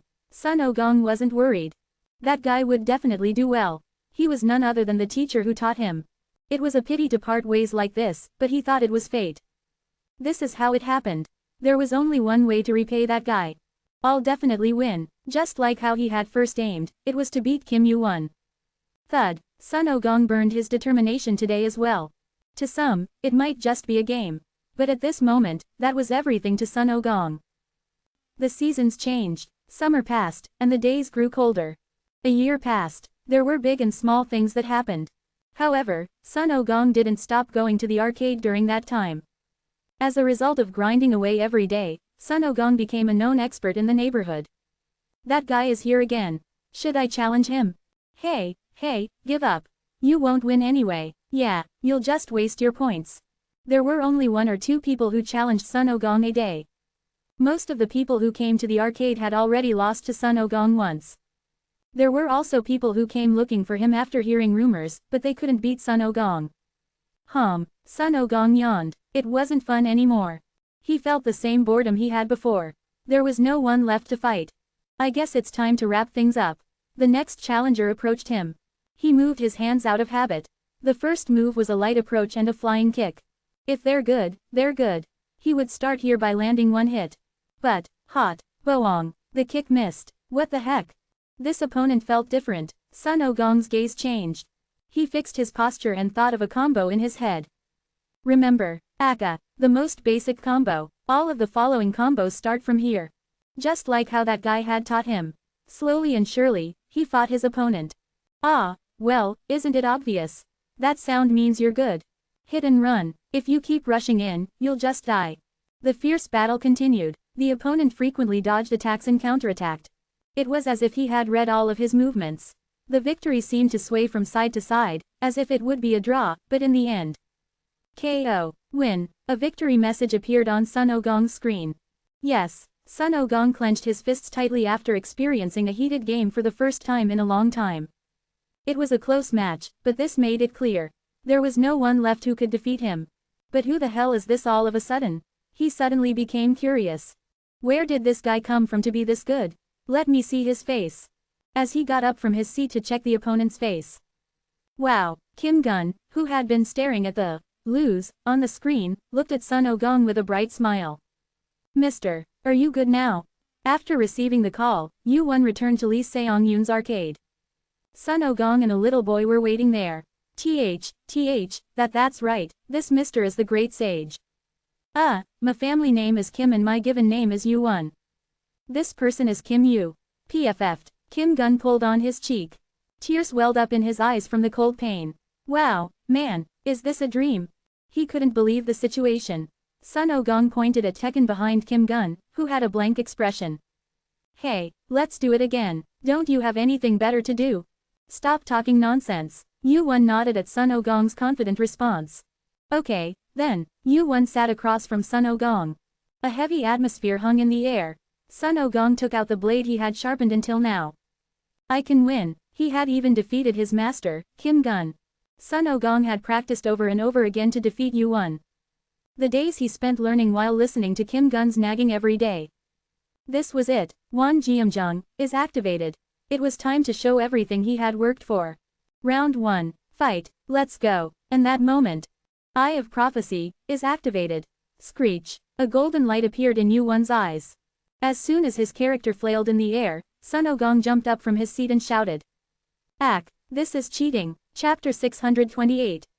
Lee Seong-yoon's arcade, which was full of customers. A giant man stepped into the place. Isn't that Hercules? Hercules? No way. Why is he in a place like this? Although his body was covered in a tight-fitting robe, Hercules' size was not completely hidden. Hercules broke out in a cold sweat inside the robe. He had come all the way while hiding his body, but had he been caught? That's right, it is. Wow, man, this is my first time seeing him. Who wouldn't see him for the first time? What is a high ranker of that level doing on the first floor? That's right, he had been caught. Ha, Hercules sighed and took off his robe. As his greenish hair and muscular body were revealed, exclamations erupted here and there. Soon, welcome, Hercules. From the inside of the store, Lee Seong-yoon came out with a bright smile to greet him. Yu-Won and team leader Hargan are inside. Do you want to go in? No, thanks, but I'm fine.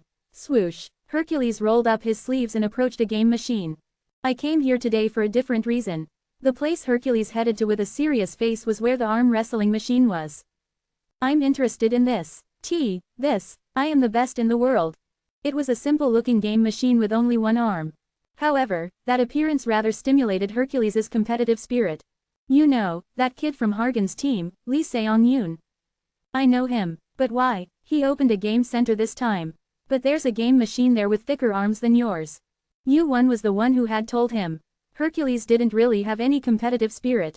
If you two arm wrestle, who would win? However, the story was different when the opponent was Sun Ogong. Sun Ogong even made the first move on that question. Me, of course. Quote. It was an absurd statement. He was saying he would beat him in strength, of all things. What? Why are you making that face? Because it's ridiculous. You might win if you just use brute force. But as you know, I'm not alone. Are you going to pluck your hair out again and make a clone? Of course. And they're all me. It wasn't a wrong statement. Although they were called clones, they were all Sun Ogong. It wasn't like he could say it was cheating just because he borrowed the power of his clones. Then, you two should fight once. That was how Yu-Won instigated the two. I'm up for it. Am I late? Sun Ogong, who had been playing Tekken, stood up after knocking down his opponent. He had said that he lost to Yuan. It seemed he still hadn't given up. You can't be faster than me, who has been here all day. I will beat you. You've picked the wrong event if you want to make a bet, monkey. Hercules had an unusually fierce aura. He wasn't the type to show off his strength, but this time his opponents were Sun Ogong and Kim Yuan. It was natural for him to feel a sense of pride that he didn't normally have with his friends. However, that okay? Lee Seong-yoon looked at the machine between the two with anxious eyes. Since it was an arcade that even rankers visited, that machine had been designed to be unbreakable. In the first place, the fun of that game was in challenging the limits of the players. However, the story would be different if the opponents were Hercules or the Great Sage, Heaven's equal. The team leader is also quite the monster, those humans. Bang! Lee Seong-yoon was startled by the sound as if a bomb had exploded. He turned his head and saw that Hercules had already started the game. But, the thick arm shape of the game machine had been crumpled. The thick arm-shaped game machine was broken into pieces. Little by little, Heracles' arm began to move. A machine and an arm were separated, and the back of the hand that fell to the floor was smashed, making it impossible to function as a game machine anymore. It's broken. Lee Seong-yoon's eyes turned around. Since it was designed to be difficult for rankers to handle, a lot of money was invested in that machine to increase its strength. To make that arm shape, a considerable amount of adamantium and mithril were mixed, so it could be said that it was the most expensive game machine in this store. However, it's weaker than I thought. I guess they made it roughly. Heracles, who was spinning the broken game machine in his hand, and Sun Ogong, who was receiving his words. Both of them were enough to turn Lee Seong-yoon's insides upside down. Roughly, made it roughly, he truly loved the game, but what could he do? In front of them, it was a natural thing to say. Don't break someone else's store, just go outside and do it properly. Wow, Harkin and Yuan, who came out with popcorn in their hands. The two waved their hands and spread out the board. Outside the store, countless people were coming out. They were all people who wanted to see the match between Heracles and Sun Ogong. It wasn't a direct fight, and there was no risk of getting involved in an arm wrestling match. Skills are possible, there are no fouls unless it's a direct hit. Just handle it as you see fit. I got it, so hurry up and start. I'm ready. Sun Ogong and Heracles glared at each other with their eyes shining. It seemed like the two of them would start the game by putting strength into their arms at any moment. However, wait a minute, Yuan threw cold water on the two people's enthusiasm. Why? Something important is missing. Suck. Yuan, who said so, asked the players gathered around. Who do you want to bet on? Hundreds of players gathered around, wondering where they had heard the rumor. Yuan took out a notebook and a pen. Since there was no way Kim Yuan would commit fraud, people joined the gambling table with confidence. 100 points to Heracles. Me too. 200 points to Heracles. I'll bet on Sun Ogong. One person at a time. Oh, and tell that blonde guy over there. Me. Harkin with an absurd expression. He hesitated for a moment, then began to write down the names and amounts that people called out. On the floor, Sun Ogong and Heracles were still growling and glaring at each other. Do we really have to do this? He asked Yuan, who had turned Sun Ogong and Heracles, fight into a gambling game in an instant, with a look of disbelief. Originally, watching a fight is more fun when there's a bet involved. Yuan answered with a smile on his face as he received and wrote down the names and amounts. Even at that time, the number of people was increasing one by one. Sun Ogong, who couldn't bear it any longer, asked. When are we starting? Start, ? A half-hearted starting signal. Puck, Wuduk. At the same time, Sun Ogong and Heracles put strength into their arms. Blood vessels appeared on Sun Ogong's face. His biceps looked like thin branches compared to Heracles. However, pong, pop, pong. He had one trick that he believed in. Multiple shadow clone technique. Dozens of Sun Ogongs appeared and grabbed Heracles' hand at once. Pull. The clones, who moved together in cooperation with the main body's shouts. However, Heracles' arm did not move easily. Hey, pull a little harder. I'm pulling. Pull when I give the signal. You didn't give the signal, idiot. I'm you midget. If you're going to argue like that, I'm you too. Even listening to it, they were really stupid words. It wasn't that they weren't cooperating. It was just that no matter how much the clones pulled, it was difficult to move Heracles' arm. Pull, Sun Ogong, and his clones gritted their teeth. Little by little, Heracles' arm began to turn over. Ooh, you can do it, your pride's on the line. The players who had bet on Son Goku shouted. It was inevitable that the bets this time would be more in favor of Heracles than Son Goku. Even before his ranking reached single digits, Heracles' symbol was strength. Yuan, who had finally finished taking all the bets, looked at the match between Son Goku and Heracles. The odds are 2 for Son Goku and 8 for Heracles. Yuan, who wasn't very interested in the outcome of the match, clicked his tongue in regret. The odds are a bit low. Before long, the match was nearing its end. Heracles began to put real strength into his arms. I guess it's time to give you some pride. Ha. Ha ha. Son Goku reacted with a puzzled expression to Heracles' words. Heracles' already thick arms began to grow even thicker. The strength of a giant fills your arms. Boom, boom. Swollen arms, and within it, the boiling power of lightning. Creak. The arm that had been gradually turning over turned back in the direction of Son Goku. Son Goku's eyes widened as he sensed something was wrong. What the? He said he'd give him some pride. Those words were not a bluff. At the last moment, Son Goku found Heracles' smiling face. Challenge me again next time, monkey. Bang. Swollen hands. Son Goku, whose bones had been crushed, wrapped his hands in bandages and pouted. It seemed that he was quite hurt by his defeat in front of people. Are you crying? Pandora approached Son Goku, who was sitting at the table, and moved her head along his face. If anyone saw it, they would have thought she was giving him medicine. On the other hand, Heracles looked quite refreshed. Just leave him alone, he'll forget it soon enough. He's a simple guy, so he'll forget it soon enough. Yuan nodded at Heracles' words. That's right, he'll forget it soon enough. Forget. Heracles made a puzzled expression, as if to ask what that meant. It was as if he was saying that something like this had happened before. You guys have fought before. Many times. Many times. How many? I remember at least 5 times. It was always that guy who lost. Yuan looked back at Son Goku, who was being comforted by Pandora. Why don't you give up, even though you lose all the time? Did you know who would win? Of course I did. Heracles' gaze turned to Yuan, who was moving his pen. It seemed that he had invested quite a few points. The corners of Yuan's mouth were turned up. No way. The commission was pretty good. The odds were low, but it's not bad. Tap, tap. Yuan answered Heracles' curiosity while calculating the odds and commission. I'm a freeloader, you know that, someone with a lot of points. The points that Yuan had accumulated as he climbed the tower were not small. If he were to sell just one of the items he had right now, even the highest-ranking players would be able to get their hands on a fortune they could only dream of. And yet, he was happy that he had 1 point in this betting game. Is he greedy, or is he just used to making money? His personality, which didn't miss any opportunity to make a profit, was still the same.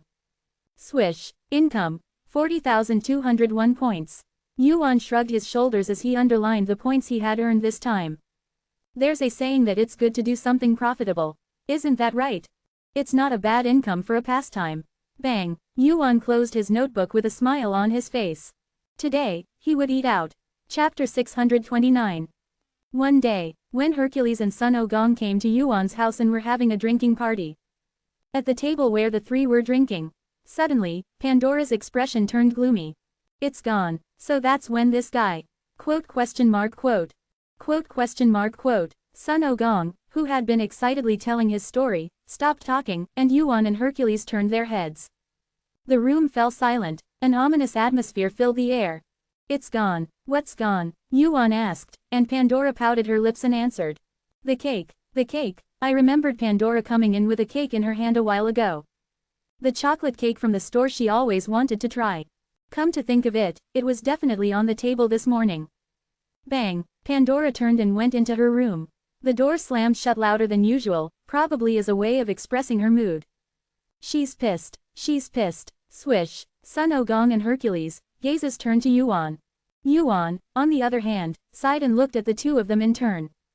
Who did it? Yuan asked, looking at Sun Ogong. Sun Ogong, who was blinking his eyes like an idiot, asked with a surprised expression. Me. Yeah. Hey, it wasn't me. I didn't eat it. Sun Ogong jumped up from his seat and pointed at Hercules. It must be you. I don't eat that stuff because it's bad for my muscles. Looking at his bulging muscles, it was a reasonable answer. Really, Hercules had a body that seemed far removed from chocolate or cake. You were the one who kept bringing the cake over. It was just a gift to suit the other person's tastes. Didn't you ever think about eating one? I have a lot of points. Not enough to steal someone else's. I have a lot of points too. Sun Ogong and Hercules growled. Then, as if they had made a pact, they both looked back at Yuan. Was it you? Was it you? Yuan was taken aback by the looks on their faces and let out a hollow laugh. You're just going to start suspecting me for no reason now. Well, it wasn't me. Me neither. There were only 3 people in this house. Besides, the 3 of them were Yuan, Sun Ogong, and Heracles. There was no way that a thief could have broken into this house, so the culprit had to be one of them. As they were suspecting each other like that, let's put out the urgent fire first. Yuan offered a solution. No, this is it. After taking a bite of the cake that Yuan had bought, Pandora shook her head. The taste is different. Yum. Even as she said that, Pandora didn't stop her fork from shoveling the cake into her mouth. It seemed like it tasted fine. But she still seemed to have realized that the cake Yuan had brought was fake. You're wrong. You seem to have a ghostly ability to guess the taste of cakes. The 3 of them sighed together. Their plan to deceive her by bringing a different cake that looked the same and telling her that they had found the lost cake had failed. But this, do we really have to cheer her up? Sun Ogong asked, lying half on the table as he grew tired. Although he wouldn't get tired for 3 days and 3 nights if he was fighting, it seemed like he wasn't interested in trying to cheer up a woman. The wedding is in a month. We need to cheer her up by then. Yuan nodded at Heracles' words. Heracles was much smarter than Sun Ogong. The culprit is definitely this guy. Ah, no, it's certain. He probably thought, what could go wrong? And ate it. You should cut open his stomach and check. Grab him. Okay, Og. Heracles grabbed his arm, and Yuan pulled out his sword. Screaming so loudly that the house was about to collapse, literally, the actual house was shaking, Heracles ended up letting go of Sun Ogong's arm that he had been holding onto. After a commotion, there are 2 ways. What? We can either get the same cake or find the culprit. Sun Ogong nodded at Yuan's words. I'll catch the culprit. I'll prove that it wasn't me. Whoosh. Sun Ogong's eyes lit up as he ignited his golden cudgel. It seemed like he was quite offended by being suspected. Then I'll ask around the bakers. There should be some decent bakers on Olympus. Heracles said that and asked Yuan, by the way, can't you look into the past with that precognition thing? But can't you see the past with that prophecy? The guest, Yuan, quickly ended the meeting, saying it was bothersome. If that was possible, I would have done it already. As far as I know, the only player who has the ability to see the past is. As he was speaking, Yuan's gaze turned to the table where the cake had been. There might be a way. There was one person, a player who had the ability to see the past. An emergency bell rang in the heart of Diva. A guest is coming. Prepare a welcoming ceremony. Who's the guest? Who do you think? It's our Hung. So who's that Hung? Kim Yuan, that son of A. Baruna, who loved anything flashy, began preparing a grand welcoming ceremony with the rankers of Diva. They didn't have much time. Yuan had notified Baruna of his visit just 3 hours before his arrival. And that was why Diva was in such a commotion. What's with all the racket? Vishnu, who looked like a young boy, came out yawning. Lord Vishnu, Kim Yuan is coming. Kim Yuan, what the hell is that dog doing here? Vishnu tilted his head, his sleepy eyes opening. Kim Yuan. The tower owed him 2 favors. Once during the war with the Outer, and once again during the war with the Administrator. He belonged to no guild and walked a solitary path, but no one could deny that Kim Yuan was the best. Well, he said he has a favor to ask. A favor? Vishnu's brow furrowed. No wonder Diva was in such a commotion. It seems like something big has happened again. Yes, just think about it. What's happened every time that guy has made a move? Baruna's face turned white as he tilted his head at Vishnu's words. See, come to think of it. The first known incident was when he dethroned the king of the Round Table. Then he caused the Three-Eyed Tribe to split, and after that, he changed the royal power of Olympus. Kim Yuan's actions always brought about enormous changes in the tower.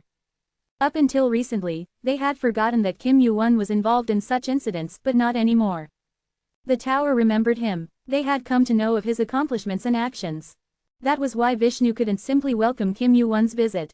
I hope it's nothing serious. Perhaps once again. The tower might be facing another bloodbath. The welcoming ceremony, filled with alcohol, food, and songs, came to an end. As a guest, Yu-won quickly finished his seat, saying it was bothersome. In the first place, there was nothing so important that a welcoming ceremony like this was necessary. The cake is gone. Vishnu's office. A question mark appeared on Vishnu's face as he heard the errand. Did I hear you wrong? Vishnu suppressed the urge to scratch his ears and asked. What's gone? Cake. So what do you want me to do? I asked for a detailed explanation, and someone ate the cake that Pandora liked. By Vishnu, sir. Next to him, Varuna was holding back laughter as if his face was about to burst. The tower was about to blow up again, and the reason for visiting was because the cake was gone. It was funny. Don't laugh. Yes, haha. If you can't help it, just go out and laugh. It's annoying. Vishnu waved his hand and gave the order to leave. Varuna bowed his head to Yu-won and opened the door, finally bursting into laughter. Yu-won, who didn't know the situation before and after, had a bewildered face. Ha, so what about the cake? It's gone, so you want me to find it? That would be nice. Is that really what you want? Cake. There's that too, but we need to find out who ate it. It's obvious. Hercules didn't eat it, did he? Vishnu also thought that Son Goku would be the culprit among the three. However, Son Goku himself never admitted it. But I don't think so. Yu-won shook his head at Vishnu's words. I just thought. But no, that's fine. But can you see the past? Vishnu realized that he had gotten himself into trouble with Yu-won's question, as if he knew everything. He was from the future, so he would know what his abilities were, and he had nothing to do with his feat. After he died once and was resurrected, he was so sleepy that he just slept. If there's a tree nearby, I guess I'll have to go outside and see. Let's go together. I'll pay off my debt. Yu-won called Son Goku, Hercules, and Pandora. The living room where the cake was placed. Son Goku, who had gathered there again, had a face full of pus. I'm innocent the first, I know, so just be quiet. It seemed that while Yu-won had been in Diva, he had been trying quite hard to find the culprit. Of course, he hadn't expected much. He knew Sun Ogong was good at fighting, but he didn't think he was good at using his head. But why did you bring Vishnu here? Heracles looked down at Vishnu, who was only about half his height. He had heard that Vishnu had been recovering in Diva recently, but he had suddenly come with Yu-won. It was a rather unexpected situation. To find the culprit. How? Can't he see the past? Heracles nodded his head. He had indeed asked that. However, he hadn't expected much. To see the past, he didn't think such a thing was possible. But the wooden table, swish, stroking the table, Vishnu nodded his head. That'll do. Really? Sun Ogong's eyes lit up. If that was really possible, they wouldn't have to suffer any longer. They just had to catch the culprit, whoever it was, and that would be it. All trees have memories. It won't be difficult. What should I do? Do it now. Please. Yu-won nodded at Vishnu's question. He thought to himself that he shouldn't have come all the way here for this, but Vishnu touched the wooden table and infused it with his mana. Then, a green light emanated from the tree. The light soon illuminated the memories for everyone gathered there. And in those memories, that's the cake. It's still there. A cake, round and placed on the table, was visible. It was late at night, a time when everyone was asleep. And someone was seen reaching for the cake on the table. Who is it? It's definitely not me. I didn't think so. A slender hand holding a fork. Soon, everyone's gaze, including Yu-won's, was drawn to the face that appeared on the screen. Ha. Late at night, Pandora sat at the table, her face still half asleep. Heracles and Sun Ogong made dubious expressions, thinking it couldn't be, and Yu-won sighed, covering his face with one hand. He watched her start to eat the cake. Sun Ogong's mouth let out a curse, filled with anger. This by Chapter 630. In the middle of the 9th floor street. A delicious smell wafted from a food stall with a cloth roof. Earth's delicacy, Kim Yu-won also ate it. A deliciously spicy taste. The food stall. Ju Yian shouted while making the red tteokbokki. Come and have some tteokbokki. We also have fried food. It's Earth's delicacy, Kim Yu-won's favorite food. Probably. Seong-chan sighed as he trailed off. How long do we have to do this? Don't we have to pay back the money we borrowed for the test? That's true, but we've been getting a lot of attention lately, and we have more customers. If we earn a little more, we'll be able to take the next test soon. The test fee to challenge the 10th floor is expensive. It's several times more than the test fees for other floors. Since they had failed the last test, the two had been doing street business to earn points. Why is it so hard to go up a single floor? It wasn't easy for ordinary players to climb the tower without a guild sponsorship. Passing the test was secondary, and most of them couldn't even afford to pay the test fee.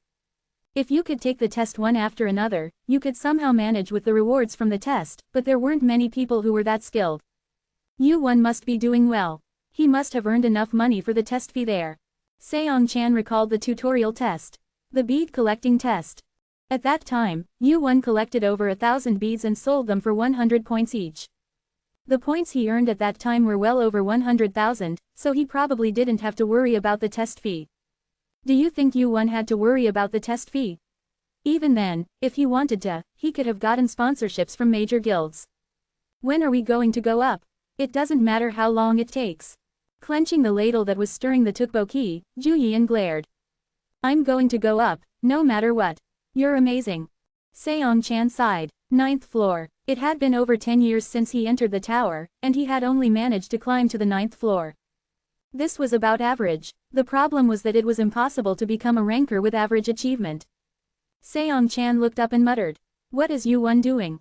Ju Yeon's desire to climb the tower, and Seong-chan's desire to climb the tower with her. More than half of it was because of Yu-won's influence. It was a short meeting, but his back was dazzling.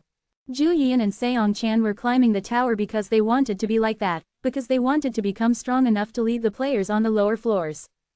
He must be doing something great, even now. Most of the recent rumors about the tower started and ended with Kim Yu-won.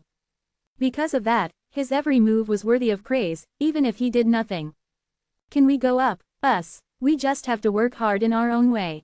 If we keep at it, we'll definitely. Thud. That's when it happened. A customer entered the quiet food stall. Welcome. Ju Yeon's expression turned pale as she was greeting the customer. The same black hair as theirs, which was uncommon in the tower. A young man with a strong nose and black eyes. Yu-won. Why is he here? He must have been doing something great just a moment ago, but suddenly he came to eat tteokbokki. Did he come looking for them? Yu-won looked just as surprised as they were, as if he was thinking the same thing. You guys. Yu-won and the two people who entered the food stall made eye contact. Here, that food stall. Drip, drip. Behind Yu-won, Sun Oh-gong, who had long white hair, followed him in. He was stuffing his mouth with something, munching away. Wukong, crazy. Ju Yeon and Seong-chan's faces turned pale. They were also players who had climbed the tower. Of course, they knew about the famous rankers, and Sun Oh-gong was one of them. But after Yu-won, even Sun Oh-gong visited their shop. Seong-chan started hiccuping in surprise. Oh, it smells good. Your world's food is all delicious. Why are you like that? They're people I know. Who are they? Sun Wukong's gaze flickered between Juan and Sungchan. As Sun Wukong leaned closer to get a better look, Juan and Sungchan's legs trembled. Sun Wukong tilted his head. They seem weak. Sun Wukong was a person whose standards for judging people were based on strength and weakness. In his eyes, Juan and Sungchan were no different from the goblins that roamed the streets. Of course, Yuan's standards were different from Sun Wukong's. Have you decided to climb? Juan and Sungchan nodded. Yes, we have to climb somehow. Yuan's lips curled up at the two's expressions. Even though it was a fleeting connection, it seemed that they were doing better than he had thought. Good. If you've decided to climb, do well. I'll cheer for you. Thank you. But, Juan scratched his cheek and spoke awkwardly. We didn't stop climbing. The food stall closed. Sun Wukong, with red sauce on his lips, listened to the two's story with Yuan. Then, but why are you still on the 9th floor? It's been over 10 years. Juan lowered his head at Sun Wukong's pointed question. It's just I don't have the ability yet. Even so, this is about average. More or less. Sun Wukong tilted his head at Sungchan's added explanation. Average, well, Yuan didn't know either. He was always surrounded by skilled players. If a very small number of players became rankers, then an even smaller number of rankers would qualify as high rankers. Even around Yuan, there were only outstanding guys like Sun Wukong and Hercules, even among the high rankers. In other words, he had no idea what level the average players were. Well, it usually takes over 100 years to become a ranker. Of course, that was the case for players who had the talent to become rankers. Since he was among extraordinary guys, he had never thought about how difficult it was for average players to climb up. Are these the guys? The ones you gave the marbles to? Among the small talk, Yuan had told Sun Wukong about the tutorial. In the process, Yuan had told the story of Juan and Sungchen, and it seemed that Sun Wukong remembered it. They've done something great, too. Collecting the marbles was an important test for catching Surtur. In the tutorial where points were most important, Yuan had to earn at least 100,000 points. If he had less than that, he would have had to give up on catching Surtur. And Juan and Sungchen had helped Yuan collect more marbles. Gulped. Should I teach them? Sun Wukong asked, swallowing the food in his mouth. The reason you can't climb is because you're weak, right? That's true, but we're sorry. Juan and Sungchen's eyes shook. To be trained by the heavenly demon? This might be a once-in-a-lifetime opportunity. But let's think about it the other way around. It was the heavenly demon's training. The process would never be easy. No, it might be several times more dangerous than taking the test with your life on the line. As the two hesitated with such a sense of crisis. Hey, don't refuse. Okay. Sun Wukong stepped between the two and put his arm around their shoulders with a grin. The two smiled awkwardly. Yuan sighed as he watched Sun Wukong's behavior. He must find it fun, that guy. As long as he had fun, that was all that mattered. That was Sun Wukong. What the hell are these idiots? Sun Wukong, who flew into the wide open space on his somersault cloud, threw the Rui Jingu Bang in his hand to the floor and grumbled. Juan and Sungchen, each holding a sword and a hammer in their hands, put their hands together and bowed their heads. Like this, boom, bam, pow, don't you get it? Do you understand, you monkeys? Yuan covered his face with one hand at Sun Wukong's explanation. This stupid monkey had no talent for teaching anyone. Still, since it was related to fighting, I thought he'd teach me well, but that wasn't the case either. No, strictly speaking, Sun Wukong's teachings weren't all that bad. Depending on who was listening, those words could be a great enlightenment. If it was someone like Lee Seong-yoon, he would have understood it though. The problem was that the ones there weren't Lee Seong-yoon, but Zhu Yian and Seong-chan. Players who were very, very average, having not been able to climb past the 9th floor for over 10 years. In other words, the teaching was not at eye level at all. Look, like this. Get out of the way, you monkey.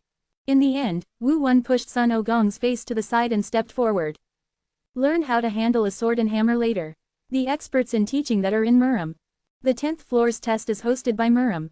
The test of the 10th floor was to learn the martial arts of each school and learn how to fight through that. So right now, teaching something like a sword or hammer was inefficient. It takes a long time to learn how to handle a weapon. It's not like you guys are talented enough to learn it right away. My heart aches a little. Because it's the truth. Start by accepting it. At Wu Wen's words, Zhu Yian nodded with a sullen face. It was disappointing, but in fact, it was better to tell him this way. When is the next test? In 5 days. 5 days. But were you doing business over there? The test fee is a little short. A tight schedule. Wu Wen shook his head without hesitation. No, skip it this time. Challenging it now is just throwing the test fee on the ground again. Take a break and prepare properly for the remaining time. It was the right thing to say. Zhu Yian and Seong-chan also knew the problem vaguely. That's why the two of them had no choice but to nod at Wu Wen's words. However, the problem was that they didn't know how to prepare, even if they were given time. Then what should I learn? It's not about learning, it's about fixing what's wrong. Fixing. When I saw you fighting with this monkey earlier, your hand was shaking. Twitch. Wu Wen grabbed Sun Wukong's cheek and stretched it out as he spoke. Surely you don't think you can really kill this guy? That's impossible. Then it's a habit. It comes from the fear of killing. Sun Wukong's immortality was secondary, but with their current abilities, the two of them couldn't even pierce the skin of a higher-level player. Nevertheless, Zhu Yian and Seong-chan showed hesitation in their hands during their brief sparring with Sun Wukong. There were 2 reasons for this. The fear of killing, and the bad habit that stemmed from it. Killing is bad. That's how I learned to live. You guys have lived longer on Earth than you have here, and the influence is still greater. Zhu Yian and Seong-chan were originally supposed to die in the tutorial. The two hesitated to kill and were afraid to fight. Even so, the reason they entered the tower and climbed it was because of the variable called themselves. You're lucky to still be alive with that kind of mindset. Then what should we do? There are 2 things to fix. Wu Wen folded one of his 2 fingers. One is to not hesitate. Think of everyone as an enemy in the test, not me. Zhu Yian and Seong Chan nodded. It wouldn't be easy, but rather, Wu Wen didn't see this kind of problem in the two of them as a bad thing. They have talent. It's absurd to have such a problem for over 10 years, but the fact that they had come this far with such a problem meant that they had at least a minimum of talent. And the second, this is the most important thing. Folding the remaining finger, Wu Wen sighed.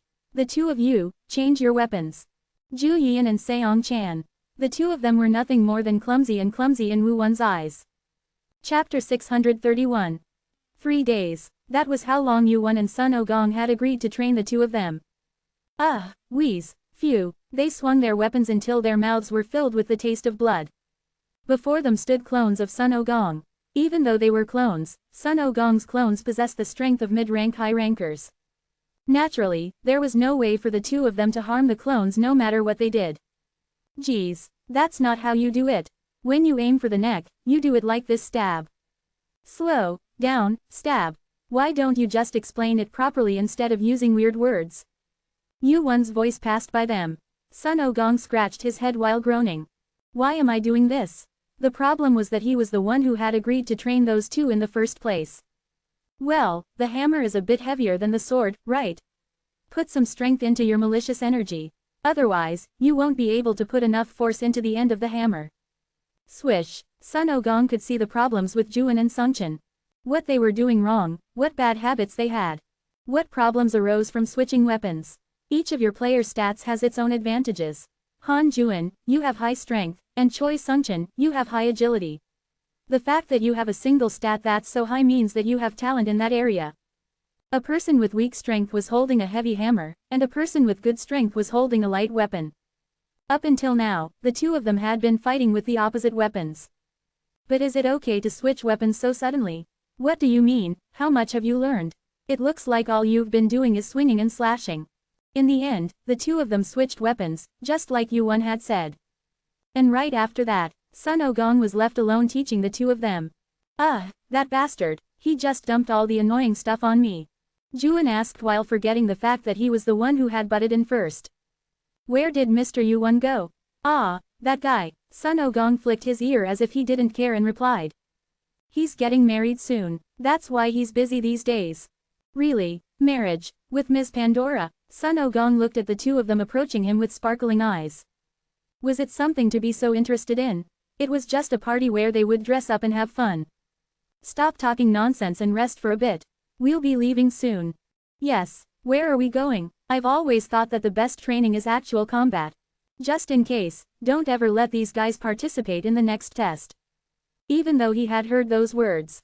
Next test, we're not going to do it. You know what, I'm Sun Ogong. The 9th floor's testing ground. Juan and Sungchen looked up at the high ceiling with their legs shaking. Why are we suddenly here? Well haha, they were supposed to skip this test. By the way, never switch weapons with each other. If I catch you switching, you'll die by my hand even if you pass the exam. Oh, and no giving up halfway. You'll still die by my hand. Exam fee. Hey, you monkey, do I look like I need it? I was thankful that he lent me the exam fee, but the problem was that the story had changed from the beginning. Over 100 players gathered in the examination hall. Zhu Yian and Seong Chan waited for their names to be called.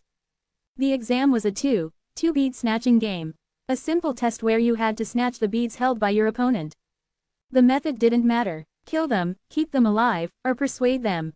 All you had to do was get your hands on the bead by any means necessary. It's the beads again this time. Yeah, gulping.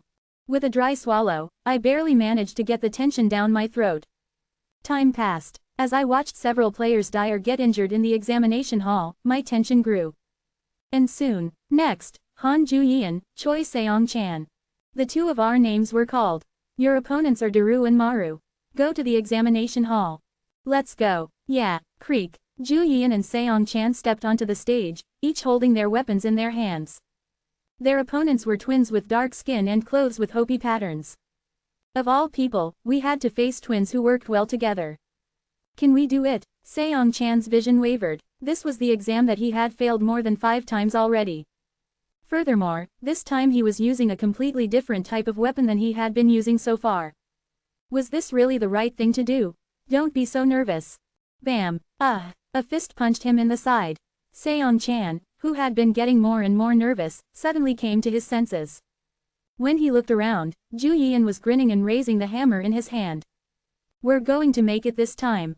For sure. He was just as nervous, though. Seong Chan nodded and looked ahead. Their opponents were already glaring at them, burning with fighting spirit. After a while, exam, begin, as the signal from the exam supervisor dropped. Whoosh, thud, Daru and Maru, the two brothers each jumped at Ju Yian and Seong Chan. Clang, clang, clang, the two men attacked with long claws in both hands. Seong Chan's eyes wavered as he desperately blocked their attacks with the sword in his hand. Huh, they're better than I thought. On the 9th floor, above the examination hall, Sun Ogong, who had secured a good seat, looked down at Ju Yian and Seong Chan's match. Even a kid's fight is fun to watch. Crunch, he munched on potato chips and watched Ju Yian and Seong Chan take the test. Damn kids, don't be so scared. What are you doing now? Sun Ogong turned his head at the voice from behind him. Yu-won approached Sun Ogong, who was sitting on the railing and watching the match. Huh, why are you here? Swish, didn't I tell you not to let the kids participate? Yu-won grabbed Sun Ogong's ear and glared at him. Even though he had warned him. That's how it was when the damn monkey ended up making Ju In and Sung Chan participate in the exam. Ah, I got it, so let go. Ack, Wu-won let go of Sun Ogong's ear as he complained about his aching ear. Was it just him, or could the sound of their noisy racket be heard all the way to the testing grounds? Phew, don't worry too much. Who did they learn from to make you worry? Chalk, Ju In and Sung Chan, who were engaged in a close battle against the two twin brothers. Certainly, they had improved compared to before. Although, to Wu-won, they seemed the same as before. Certainly, they looked more comfortable handling their weapons. What those guys need most right now is confidence. There's nothing like that to get over the wall. So that's why you threw them into real combat? That's right. Sun Ogong nodded his head with a proud expression. Uncharacteristically, it wasn't completely wrong. Certainly, it might be faster than simply teaching them. Of course, even if the goal was the same, Wu-won and Sun Ogong's methods were different. Still, with their current abilities, it's impossible for them to aim any higher. That's your problem, you're too much of a perfectionist. Tisk, Sun Ogong clicked his tongue and shook his head. Wu-won looked at Sun Ogong with a dumbfounded expression. Never would he have imagined that there would come a day when he would lose an argument to this guy. It's an honor to meet you. It was then, perhaps it was because Sun Ogong was being too noisy, but the test supervisor, who recognized Wu-won and Sun Ogong, came up to them. Test supervisor, Tamar, reporting. I pay my respects to the great ones. Test supervisor Tamar bowed at a 90-degree angle towards Wu-won and Sun Ogong. He too was a formidable ranker, but the people in front of him were high rankers ranked 1st and 4th respectively. Whether he looked up at the sky to see an elephant or an ant, what difference did it make? Tamar, who recognized the two, couldn't help but be nervous. What brings you here? Quote, he had heard that Sun Ogong was active as a mercenary for the Olympus and Asgard alliance. The strongest mercenary, who condemned those who disrupted the order of the tower. That was what Sun Ogong was doing right now. Was there something wrong with his testing method? While he was feeling nervous about that, I just came to see the kids test. Kids? Tamar made a puzzled expression at Sun Ogong's answer. Kids? Naturally, Tamar's gaze turned to the testing ground where Wu-won was looking down. The twin brothers and a man and a woman. Was one of them the successor to the heavenly great emperor? Don't misunderstand, I'm just looking after them for a few days. A few days? Huh. With a soft sigh, Tamar looked at Ju In and Sung Chan, who were participating in the exam. Those guys are really lucky. It was never easy for ordinary players to receive guidance from rankers. It was rare for ordinary players to receive guidance from rankers. And they had received guidance from a high ranker, the genius of combat known as Zhiqian Dizong. They could only be envious. And then, that moment. Clang, Ju Yian's hammer struck the opponent's side. The tide of the battle turned with that hit. Maru. The other players, worried about their brother, briefly looked away. And at that moment, Seong Chan's blade moved. Don't hesitate. In the test, think of everyone but me as your enemy. I'll cut them down, I'll kill them. Your level will change depending on your determination. A moment's hesitation could ruin the test. Yu-won's words flashed through his mind, and with them, his momentary hesitation vanished. Screech. A red line appeared on Taru's neck. In the sensation that the world had slowed down, he saw the neck of the opponent he had cut fall to the ground. It wasn't his first time killing someone, but it was the first time he had fought with the intention of killing someone. Ah, thud, the severed neck fell to the ground. His fingertips trembled. He thought he understood a little why Yuan had said those words. So this is what it's like. A dazed feeling, the realization that he had passed the test came from the sound that followed. Han Juyian, Choi Seong-chan. Pass. The declaration of the test supervisor, Tamar. Juyian and Seong-chan's heads lifted at the voice from above. And then, they saw the faces of Yuan and Sun Ogong looking down at them. Those guys have crossed the wall. Tamar chuckled as he watched Juyian and Seong-chan greeting Yuan and Sun Ogong. Yuan nodded at his words. He had intended to take it a little slower, but the result wasn't bad anyway. After the test, Juyian and Seong-chan didn't move on to the next floor but went straight up. They thought it was more important to greet Yuan and Sun Ogong before leaving.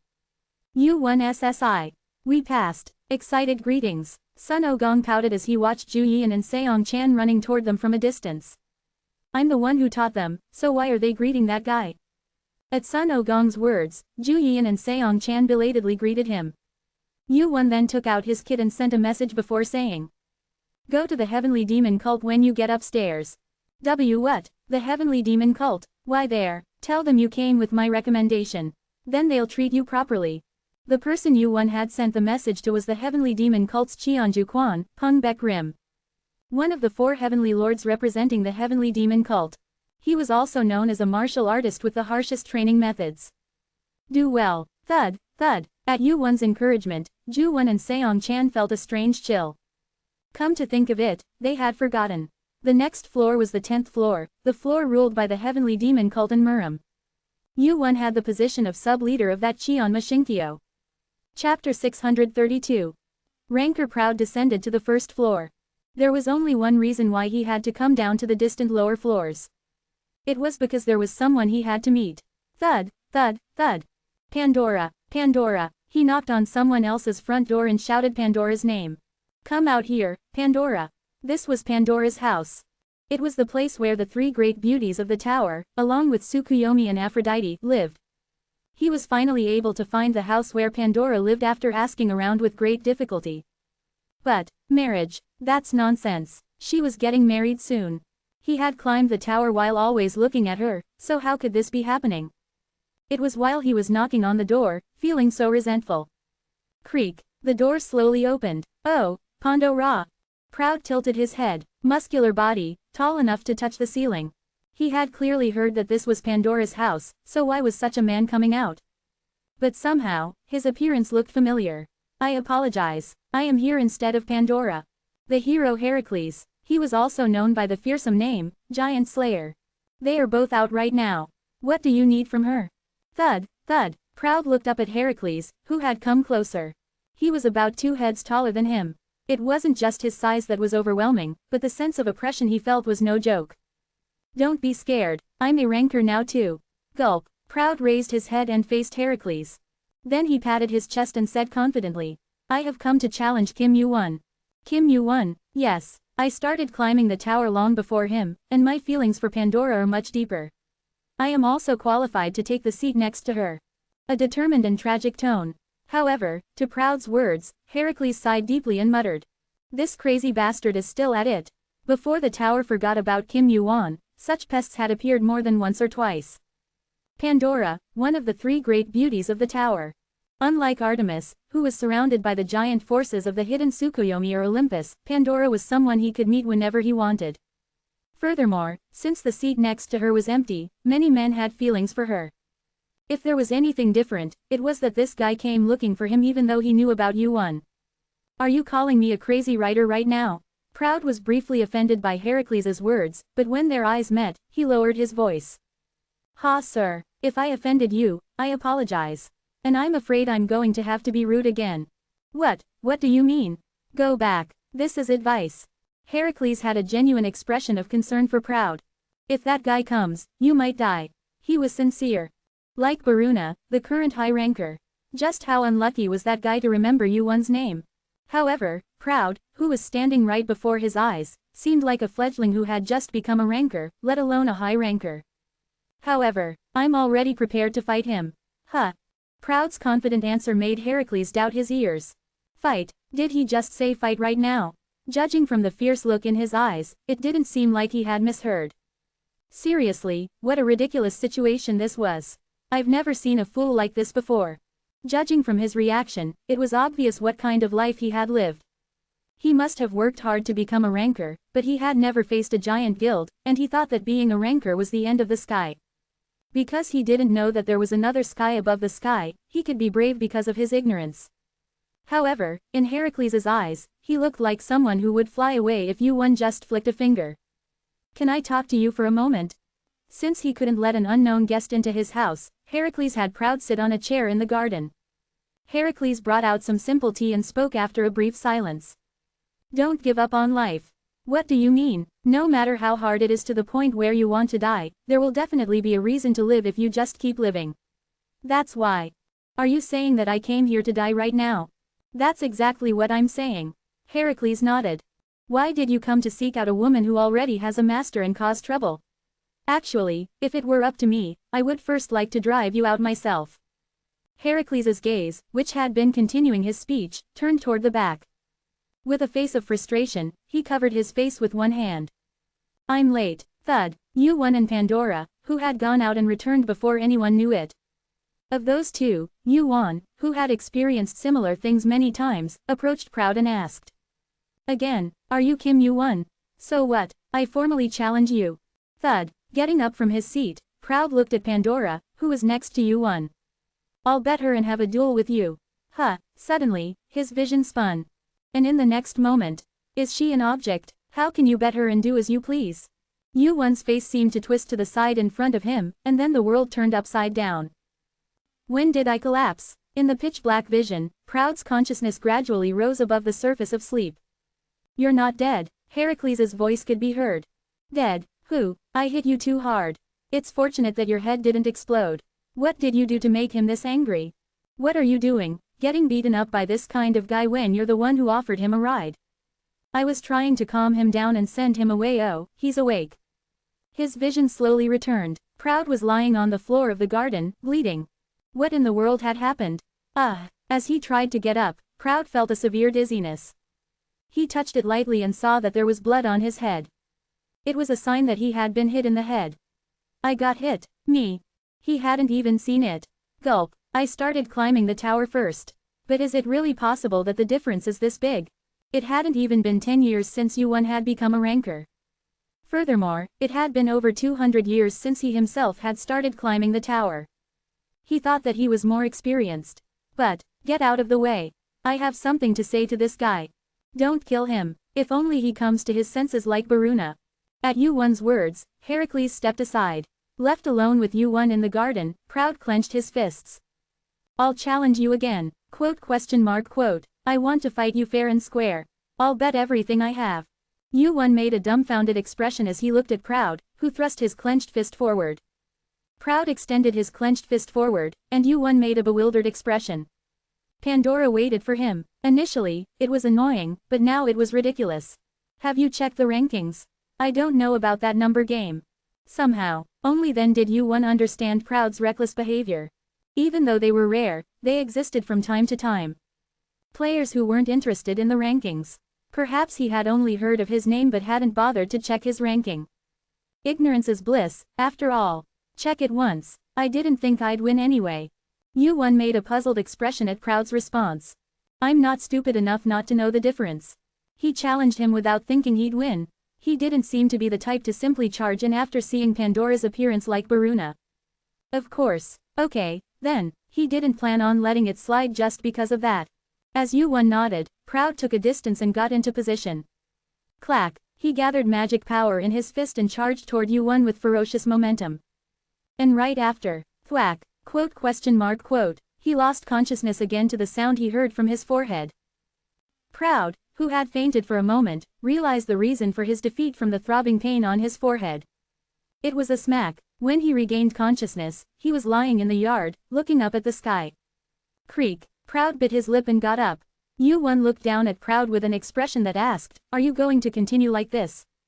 I lost. Yuan nodded at his confession. He was thinking that if he kept going, he would have to get a little more physical. I heard you're getting married soon. Proud opened his mouth with a serious tone. Why did you choose her? Why, yeah, why? It wasn't like he was an older brother sending his younger sister off to get married, so what was with this question? Still, it was the first time he had ever been asked this. Yu-won thought for a moment. Why, I'm going to get married. He hadn't been sure when Pandora first told him. He had so much on his shoulders that he had become numb to the feeling of liking someone. Marriage, he had never even thought about it. But I was forgotten once. It was a story that everyone knew now. At one point, the world had forgotten the name Kim Yu-won, and then remembered it again.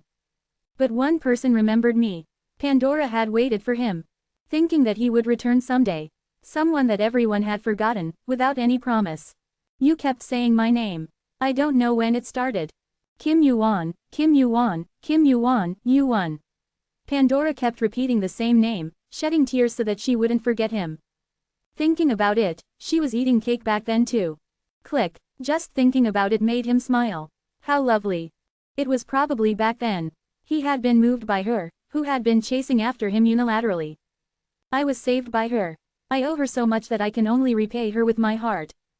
When everyone had forgotten about him, she was the only one who remembered him and liked him. She was a beautiful person, but her heart towards him was even more beautiful. Is that your answer? This was the reason why Yu-won liked Pandora. Proud's lips trembled as he listened to Yu-won. Why does she like you?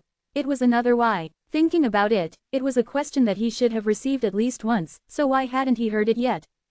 It seemed that it was because the people he hung out with were a stupid monkey and a guy whose head was filled with muscles. Come to think of it, why? It was a question that he had never even thought of asking because it was awkward. He was missing out on a lot of things with the excuse that he was clumsy. He didn't even know why they liked each other, so it didn't seem like something that could be passed off as being immature. Yu-won nodded after thinking deeply. Yeah, I should definitely ask her. Thank you. Quote. This time, Proud had a bewildered expression at Yu-won's response. However, he soon got up from his seat with a refreshing smile. It seems that you're a better man than I expected. Chuck. As he turned around, he showed his white teeth. Please take good care of Pandora, Kim Yu-won. Thud, thud. Proud turned around and left Yu-won's house. Watching Proud as he walked away. Hercules, who was watching Yu-won and Proud from the second floor, asked in a hoarse voice. So what happened? I don't know. Of course, Pandora didn't remember him. Chapter 633. It was a day with a warm sun shining. Player Kim Chul-soo, he had always lived being mistaken for someone else. It's Kim Yu-won, really. There was a commotion because Kim Yu-won had appeared on the 8th floor. However, you've got the wrong person, you idiots. Of course, Chul-soo was busy lowering his head and slipping away through the crowd. Kim Chul-soo, he had been mistaken for countless people for no other reason than that he looked exactly like Kim Yu-won. Black hair, cold expression, handsome features. Like a doppelganger, he looked exactly like Kim Yu-won. Sighing deeply, he took out his kit. Points in possession, 102. His balance was starting to show the bottom. He was in a situation where he had to worry about his next meal if he didn't hurry to the next floor. I wonder if I'll do well on the next test. It was tiring to always be mistaken for Kim Yu-won and somehow getting out of the situation. Chul-soo wanted to hurry and become a proper player himself.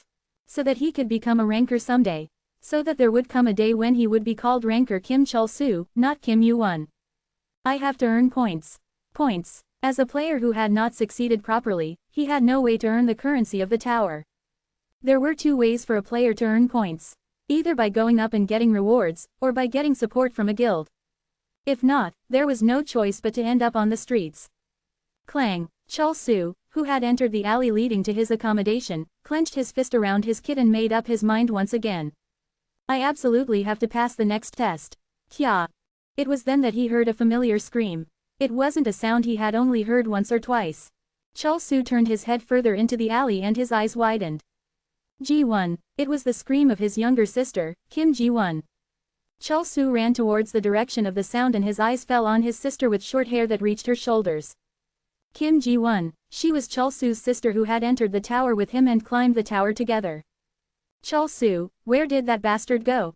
You bitch, you won't answer and just scream. Hey, Chul-soo's voice echoed through the alley.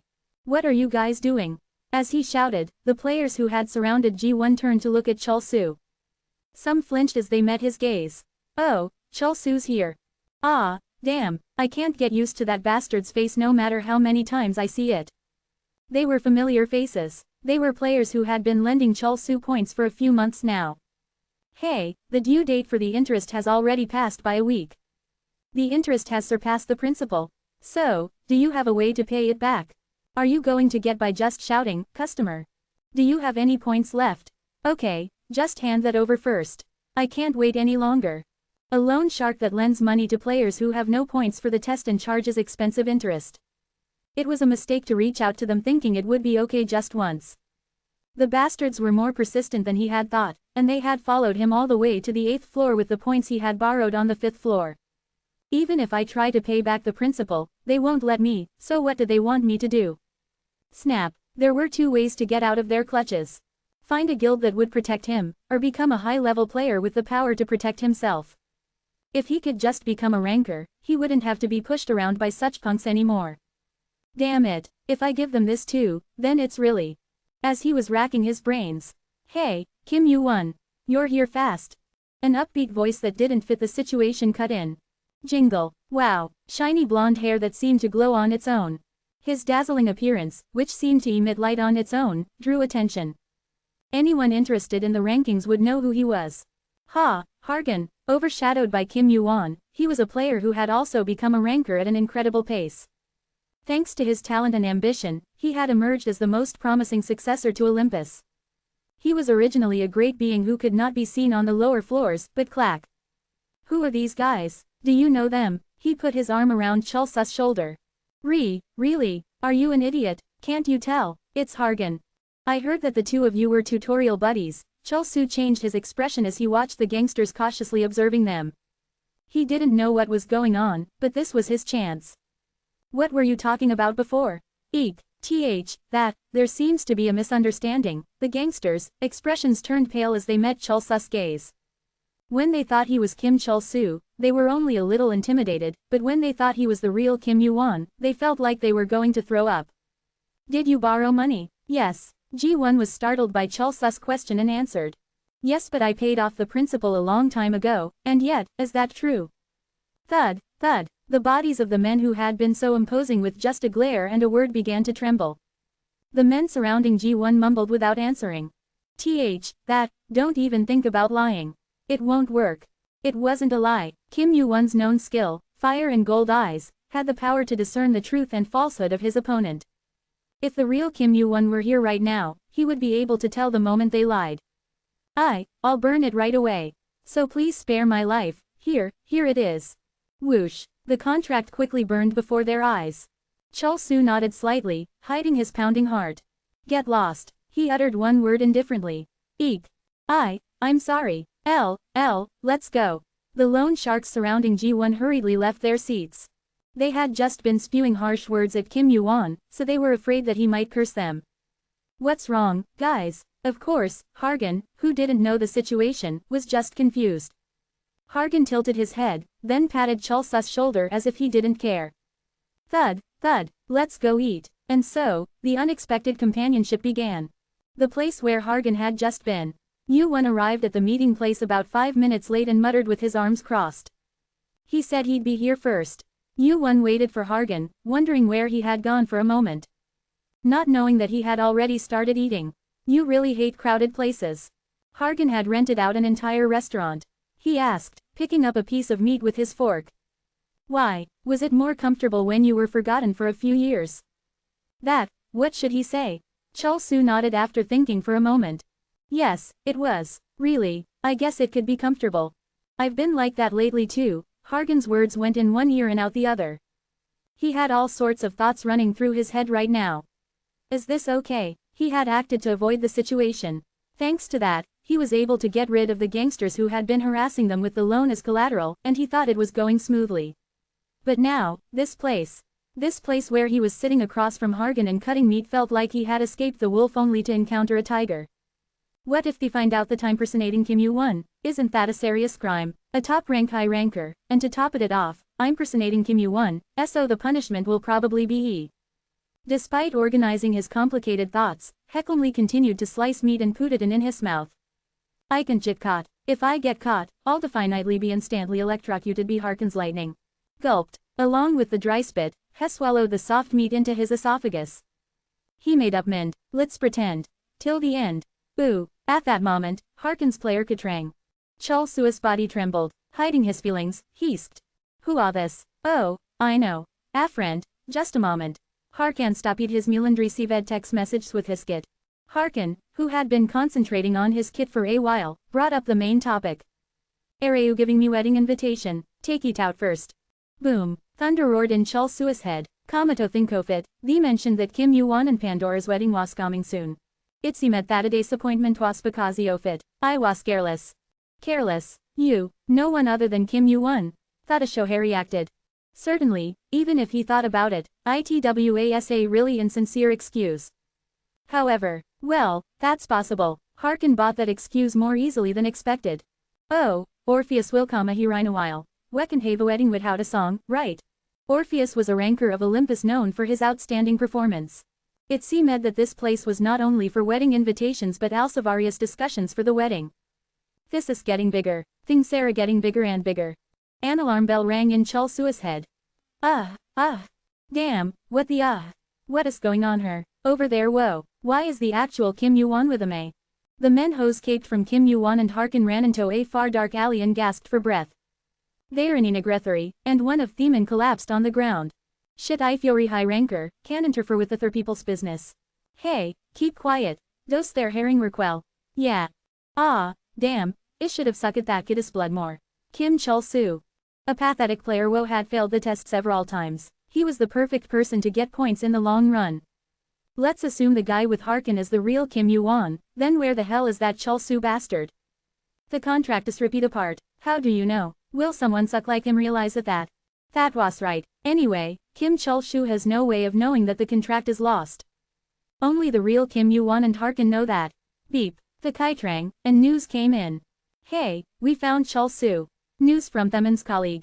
Really? Heshalon ain't Hollywiru of air until now.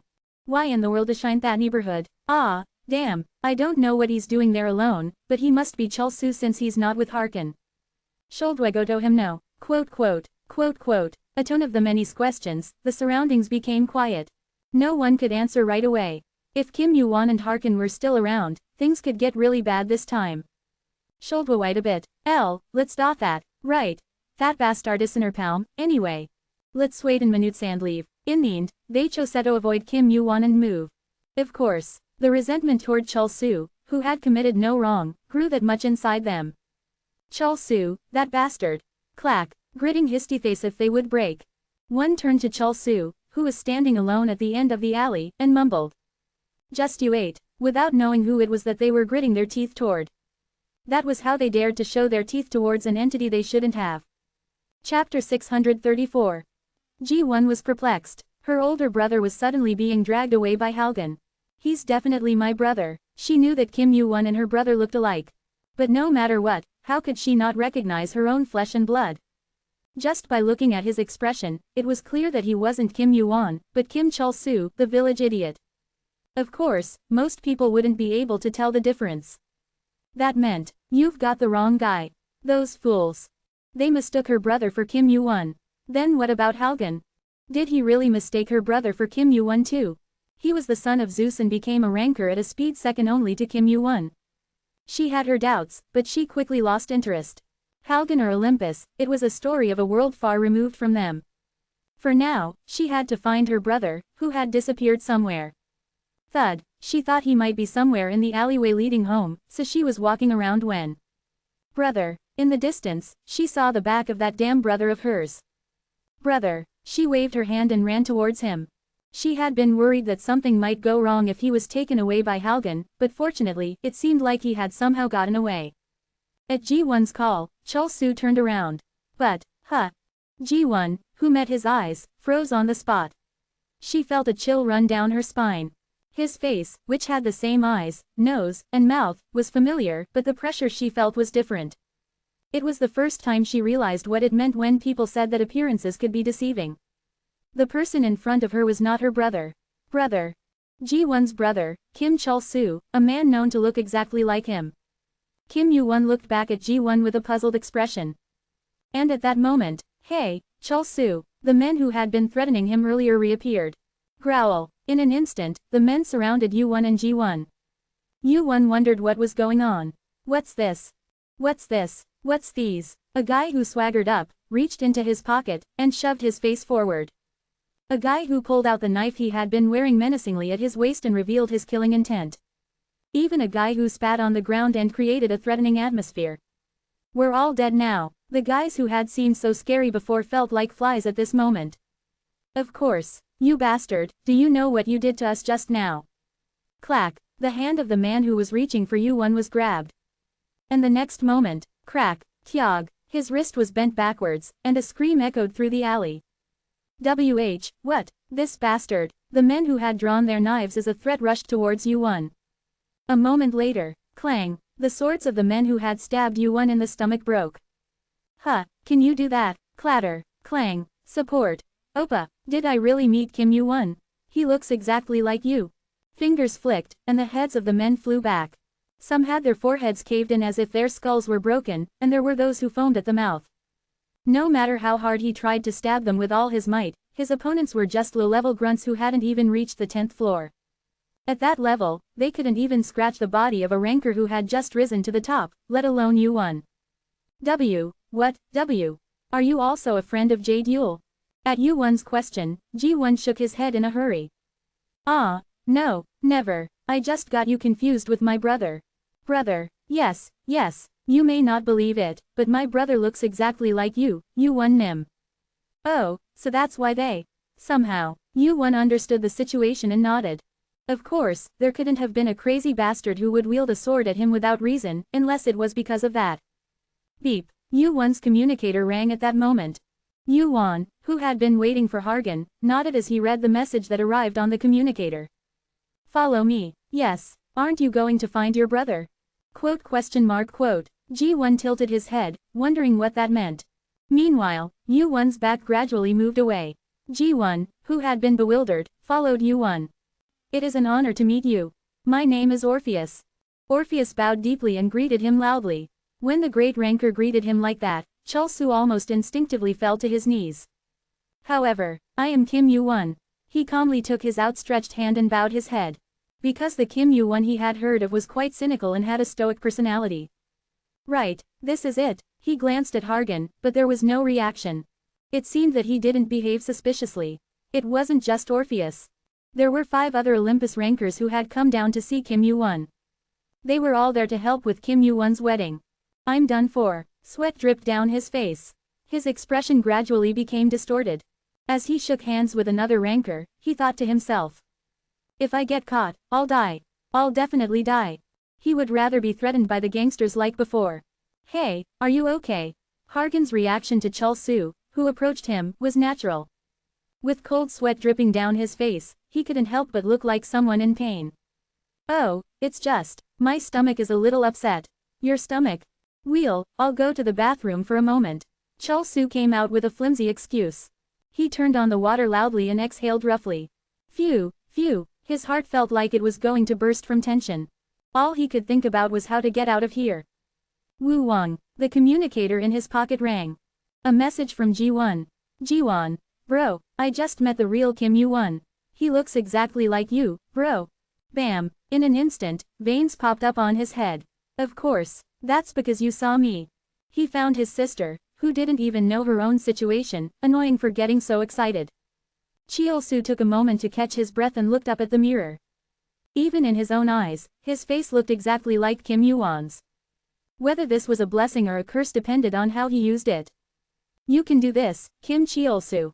Slap, he slapped both of his cheeks hard to come to his senses. You can do this, Ima. It was said that even if you enter a tiger's den, you can survive if you're in the right state of mind.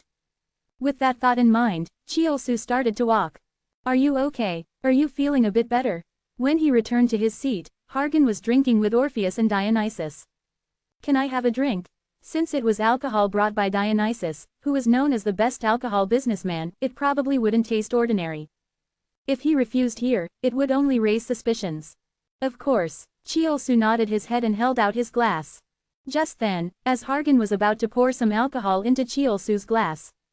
Oh, come to think of it, don't you not drink very well? What happened? Drip, he had made a mistake. But how was he supposed to know whether Kim Yoo-won liked to drink or not? While Cheol-su was unable to say anything. I'm just kidding. Why are you so serious? I heard you have a drink with Brother Heracles sometimes. Hargan laughed and patted Yoo-won's shoulder. In reality, Yoo-won had started to drink a little bit after the fight with Outer. He hadn't drunk before that, partly because of his personal preferences and mostly because he was worried about his mental state. Gulp. As he drank the alcohol that Hargan had poured him, Cheol-su sighed in relief. But that wasn't the end of it. How is Pandora doing? I heard from Hephaestus Nim. The first sword you made at that time. Ah, Sungyun said that Ok Gong is at the store right now. What game is he into these days? Yoo-won Nim. If possible, I'd like to invite you to our next dinner. Questions and invitations poured in. Cheol-su used his quick wit to smoothly answer each question. But that didn't last long. Creak, the door to the store that Hargan had closed opened. He had clearly told everyone not to come in and had closed the door to the store. Oppa, someone completely unexpected came inside. Kim Ji-won, Cheol-su's younger sister. Why is Ji-won here? Cheol-su's eyes widened, and his face turned pale. If Ji-won called him, Oppa, here, it would be a disaster. No matter how good his acting was, if Ji-won found out that he was her Oppa, everything would be revealed. No, don't come, please, as he screamed internally and signaled to Ji-won with his eyes. Thud, following Ji-won into the store was another person. Someone who looked exactly like Cheol-su, as if they were doppelgangers. Kim Yoo-won. Their eyes met. Oh, shit, the real one showed up. The mask on Cheol-su's face crumbled. Cheol-su's legs trembled as he faced Kim Yoo-won approaching him. Swoosh, he could feel the presence of Hargan rising from his seat. He was about to be a goner now. Not bad, Hargan said as he approached Yoo-won. What's not bad? A question mark appeared above Cheol-su's head. Really, I think he'd be good enough as a stand-in. Better than a doppelganger. Those things don't last long enough. Plus, it's hard to fool rankers who are sensitive to mana. Yoo-won nodded with a smirk at Hargan's words. Alright then. A while ago, Yoo-won asked Sun Oh-gong, who was yawning while lying on the living room floor of his house. Don't you have work? Me. It was Sun Oh-gong, who was registered as a mercenary in Olympus. He was in charge of maintaining order in the tower and resolving conflicts between guilds. But for some reason, Yoo-won had never seen Sun Oh-gong actually do his job. Why bother? My clones will do it for me anyway. Yoo-won's eyes twitched at that response. Why, I should have learned that too. That, clone technique. It looks convenient. Clone technique was Sun Oh-gong's signature skill. Of course, even someone like Yoo-won had no way of learning clone technique. It was a unique skill that only Sun Oh-gong had. Are you jealous? Yeah, Sun Oh-gong asked, looking at Yoo-won, who admitted it more easily than he thought. Why do you need it? There are too many places calling for me. And there are some places I can't not go. I guess, there must be a thing or two you can solve just with your name or face. Zeus, Thor, Vishnu, and more. There were countless guilds asking for Yoo-won's help. And there were quite a few points coming back in return for helping them, so he couldn't just ignore all of them. If you need a face, not strength, how about getting a doppelganger? A doppelganger? Yeah, I actually heard a funny story a while ago. Sun Oh-gong chuckled, as if the thought of it was funny. What floor was it? Anyway, I heard there was someone who looked exactly like you. Your acting's not bad either. If you could just build up your courage a little, you'd be perfect. Hargan patted Cheol-su on the shoulder. And it looks like you're a little short on points. How about it? Do you want to do some part-time work? A part-time job? What do you mean? What kind of part-time job was he talking about? Cheol-su was confused. From his reaction, it seemed like he already knew that Cheol-su wasn't Kim Yoo-won. Then why on earth had he wasted his precious time on a mere bottom floor player like him? Cheol-su's question was soon answered by Yoo-won. Tap, tap. Yoo-won patted Cheol-su on the shoulder. He spoke to Cheol-su with a satisfied expression. You passed. Clone. Chapter 635. I'm sorry I couldn't come in person. The day had come. You've grown up so much. Bang, bang. Sun Oh-gong patted Yoo-won's back, who was wearing a tuxedo and tie. Seeing this, Heracles frowned. Be careful, your clothes will get wrinkled. Don't worry, these clothes don't wrinkle easily. I made them myself. Hephaestus proudly spoke at Heracles' concern.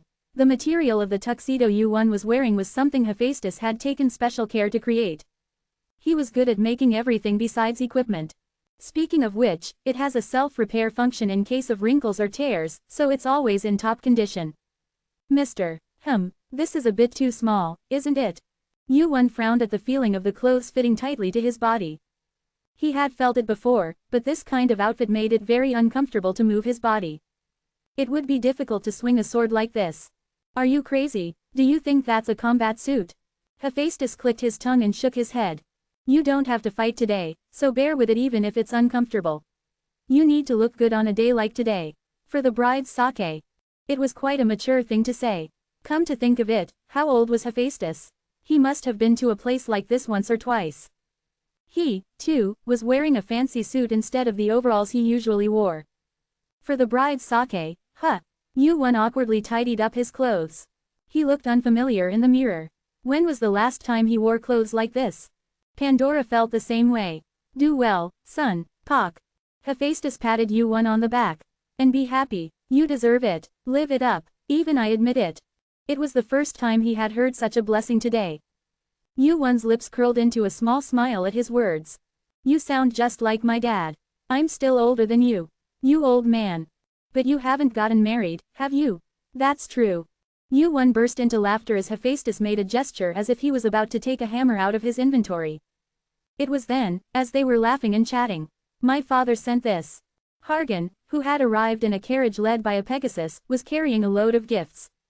Yuan and even Hephaestus, one of the top 10 richest men in the tower, were surprised at the gifts he brought. What is all this? Crazy. Even Sun Ogong, who wasn't greedy for points, was impressed by the number of gifts. Fist-sized jewels, numerous accessories, gold equipment, and a garland made of an elixir that made players invulnerable. Yuan, who was taken aback by the carriage of gifts that Hargan had brought, asked. What is all this? I told you before, didn't I? My father sent it. Zeus. It was unexpected. At a glance, many of the gifts in the carriage seemed to be more for Pandora than for Yuan. Among the clothes, there were dresses that were clearly for women. He said he's sorry for not being able to come in person. Zeus. This was truly unexpected. That rigid Zeus had sent a message of apology. Through that message, Yuan was able to understand why Zeus had sent such a gift. He knows that he wouldn't be welcomed. Zeus and Pandora had the worst relationship. To be exact, it was Pandora who hated Zeus one-sidedly. He probably would have a hard time being welcomed even if he came in person. Instead, Zeus sent a huge gift as a replacement for his congratulations. It was also meant as an apology. Wow, he could easily buy a castle with this. Don't accept it. Father wouldn't just give something like this for no reason. You should be suspicious of it at least. Hephaestus, who was in awe, and Heracles, who doubted that Zeus would do such a thing. Then, Hargan proudly began to brag about the things he had prepared with a grin. Fireworks will explode from all over the tower as soon as the ceremony begins. Today, all the giant guilds, such as Olympus, Asgard, Veda, the Demon King, and the Heavens, will serve free food and drinks. Why is it so noisy? What do you mean, why? Go outside and see. You have no idea how many gifts arrived before you. It took more than 10 sun chariots to carry them. And I listened to Hargan's words with one ear and let them go out the other. It would only give me a headache if I listened to it. I could calculate it all later. As Hargan continued to brag, a signal sounded outside the waiting room. The groom is ready. It was time. Yuan's body tensed up. In front of Pandora in her dress, Sun Wukong was lying face down on his somersault cloud. He looked at Pandora's dress curiously and asked. Why are you wearing such a thing? Why, isn't it uncomfortable? It looks uncomfortable. Sun Wukong didn't understand Pandora's dress. The dress was so long that her feet weren't visible, and the jewels adorned all over it seemed to have no use other than to sparkle. Pandora looked around at the group of Sun Wukongs making a mess in her waiting room. It was noisy enough with just one of them, so why did he have to make clones and come here? Among them, Pandora looked at the Sun Wukong closest to her and asked. Are you a clone, too? Me, yeah, no. Sun Wukong shook his head at Pandora's question. Pandora looked at him with a puzzled expression. As if it were obvious, Sun Wukong nodded towards Yuan's waiting room. Jay has a lot of friends anyway. Indeed, Pandora's waiting room was relatively empty compared to Yuan's. It was partly because she was uncomfortable with a lot of people, but the biggest reason was that Pandora didn't do many external activities. That was why Sun Wukong was here. Of course, Yu-won had also asked him to. Thank you. Pandora smiled bashfully. It was an expression that she didn't usually show. She had seen her with Yu-won quite a few times, but it was the first time she had smiled like that today. Sun Wukong, who sat up straight, asked, "Do you like Kim Yu-won that much?" Yeah, why? He had been curious for a long time. Why did Pandora like Kim Yu-won so much? Thinking about it, before they returned to the past, Pandora and Yu-won had no connection whatsoever. That's. Cha hesitated as he trailed off. Bride, get ready. Finally, the moment had arrived. Numerous rankers bustled about inside the grand hall. A marriage between the top beauty and the top warrior of the tower. My heart feels warm. Thor, dressed in a tight-fitting suit, muttered from the front row. General Li Rangjin nodded with a gratified expression. They deserve to be happy. Both of them, but still, I think it's a bit of a waste for Kim Yu-won. Aphrodite wore a slightly dissatisfied expression. Sitting next to her, Artemis spoke bluntly in response to her muttering. That goes better with you as a match, doesn't it? Is that so? I'll never give you an answer, so just keep quiet. What's an answer? You should learn some of the younger generation's slang. Or else you'll start to sound like an old lady. Hey, you guys. Thud. Someone kicked the back of their chairs with their foot. Aphrodite and Artemis turned their heads and saw a man with long, flowing red hair. Keep it down. My ears are ringing. The Demon King Diablo. He was rubbing his ears as if they were ringing, clearly annoyed. Yes, yes. No matter how popular they were on Olympus, they were dealing with Diablo. He was the head of the Demon King's army and a giant who now wielded influence even over the colossal guild, Sky. If they said the wrong thing to him, who was known for not discriminating between friend or foe, who knew what kind of disaster would strike? We will now begin the ceremony between groom Kim Yu-won and bride Pandora. I am the officiant, Taik, as you all know. The officiant was Taik, a high ranker who symbolized luck. The banquet began, and the rankers who had been chattering away started to quiet down one by one. First, we will have the entrance of today's main character, groom Kim Yu-won. Please give the groom a warm round of applause as he enters. The door opened with Taik's gesture. Groom, enter. Creak. Yu-won walked out as the waiting room door opened. Applause erupted as Yu-won entered, his body stiff with nerves. Thud. I'm nervous. I'm nervous. People who knew Yu-won started to laugh one by one. Even when Ragnarok was happening, this guy had been calm, but today, he was more nervous than they had ever seen him before. Phew. Yu-won exhaled nervously as he waited for Pandora to enter. And soon, next, we will have the entrance of the bride, Pandora. Clap, clap, clap, clap. This time, the applause was much louder than when Yu-won had entered. With her long, shiny crimson hair flowing beautifully and her face adorned with the finest makeup by Aphrodite herself, Pandora's beauty made Yu-won's eyes go wide. Their eyes met, and she smiled more radiantly than ever. Pandora's eyes met Yu-won's. Sun Wukong's question came to her mind. Do you like Kim Yu-won that much? Yes. Why? Why? She slowly walked and recalled the past. Ever since she received the mysterious box from Zeus and opened it. All the misfortunes of the world clung to her. Who the hell are you? Everyone next to you becomes unhappy. Get lost, you cursed wench. Numerous people made eye contact with her and took their own lives. She didn't know the reason. Why did she have to hear such contempt and get pointed at? What had she done wrong? Zeus locked her away in deep darkness like Tartarus. I want to get out. She always thought in the darkness. What would it have been like if she didn't have this cursed power? Like others, she could have seen the light, eaten something sweet, and fallen asleep in a warm and fluffy bed. If she could live like that, how great would it be? I want to live, she cried and screamed several times a day. She tore her forearms and bit her lips, shedding blood every day. About 1,000 years passed, and she lost hope. She could never be happy. But one day, are you Pandora? Athena found Pandora. I have something for you to do. Come with me. She said that she could go outside once this was over. It seemed like a ray of salvation. When she came out of the prison where not even a ray of light could enter and came outside. A gust of wind sprouted in her heart that had given up on everything. She didn't want to go back to that darkness again. What do I have to do? She had to do anything to not go back to that place. But, stay there. That's how you can help. Just stay. Why? You're a disaster. You can't come outside. Athena, who she thought was a ray of salvation, still had the same eyes as the people thousands of years ago. Unpleasant and contemptuous, the gaze that looked at the cursed lump. Nothing had changed. No matter how much time passed, she was nothing but a walking misfortune. She thought it would be like that. Where are you going with those slow steps? What's with this guy? Why is he okay even after seeing me? She belatedly realized. Yuan had fought misfortunes much greater than her. Yuan's eyes, which were fighting her, had neither contempt nor unpleasantness. Yuan didn't kill her after she lost the fight. He didn't kill her and only took away the cursed power that clung to her. When the fight was over and she opened her eyes again, she could finally feel it. This long curse had finally come to an end. The sword he wielded cut off the curse that clung to her, and his hand pulled her out of the darkness. After thousands of years, I was saved by him. Talk. Yuan and Pandora met on the carpeted path. Her heart was pounding as if it was going to burst. When she thought about the time she opened her eyes every day in the darkness, this moment was so happy that she felt like she was going to cry. Why do you like him so much? I want to ask everyone who asks that. If you were me, would you not fall for him? Epilogue of Leveling with the Gods.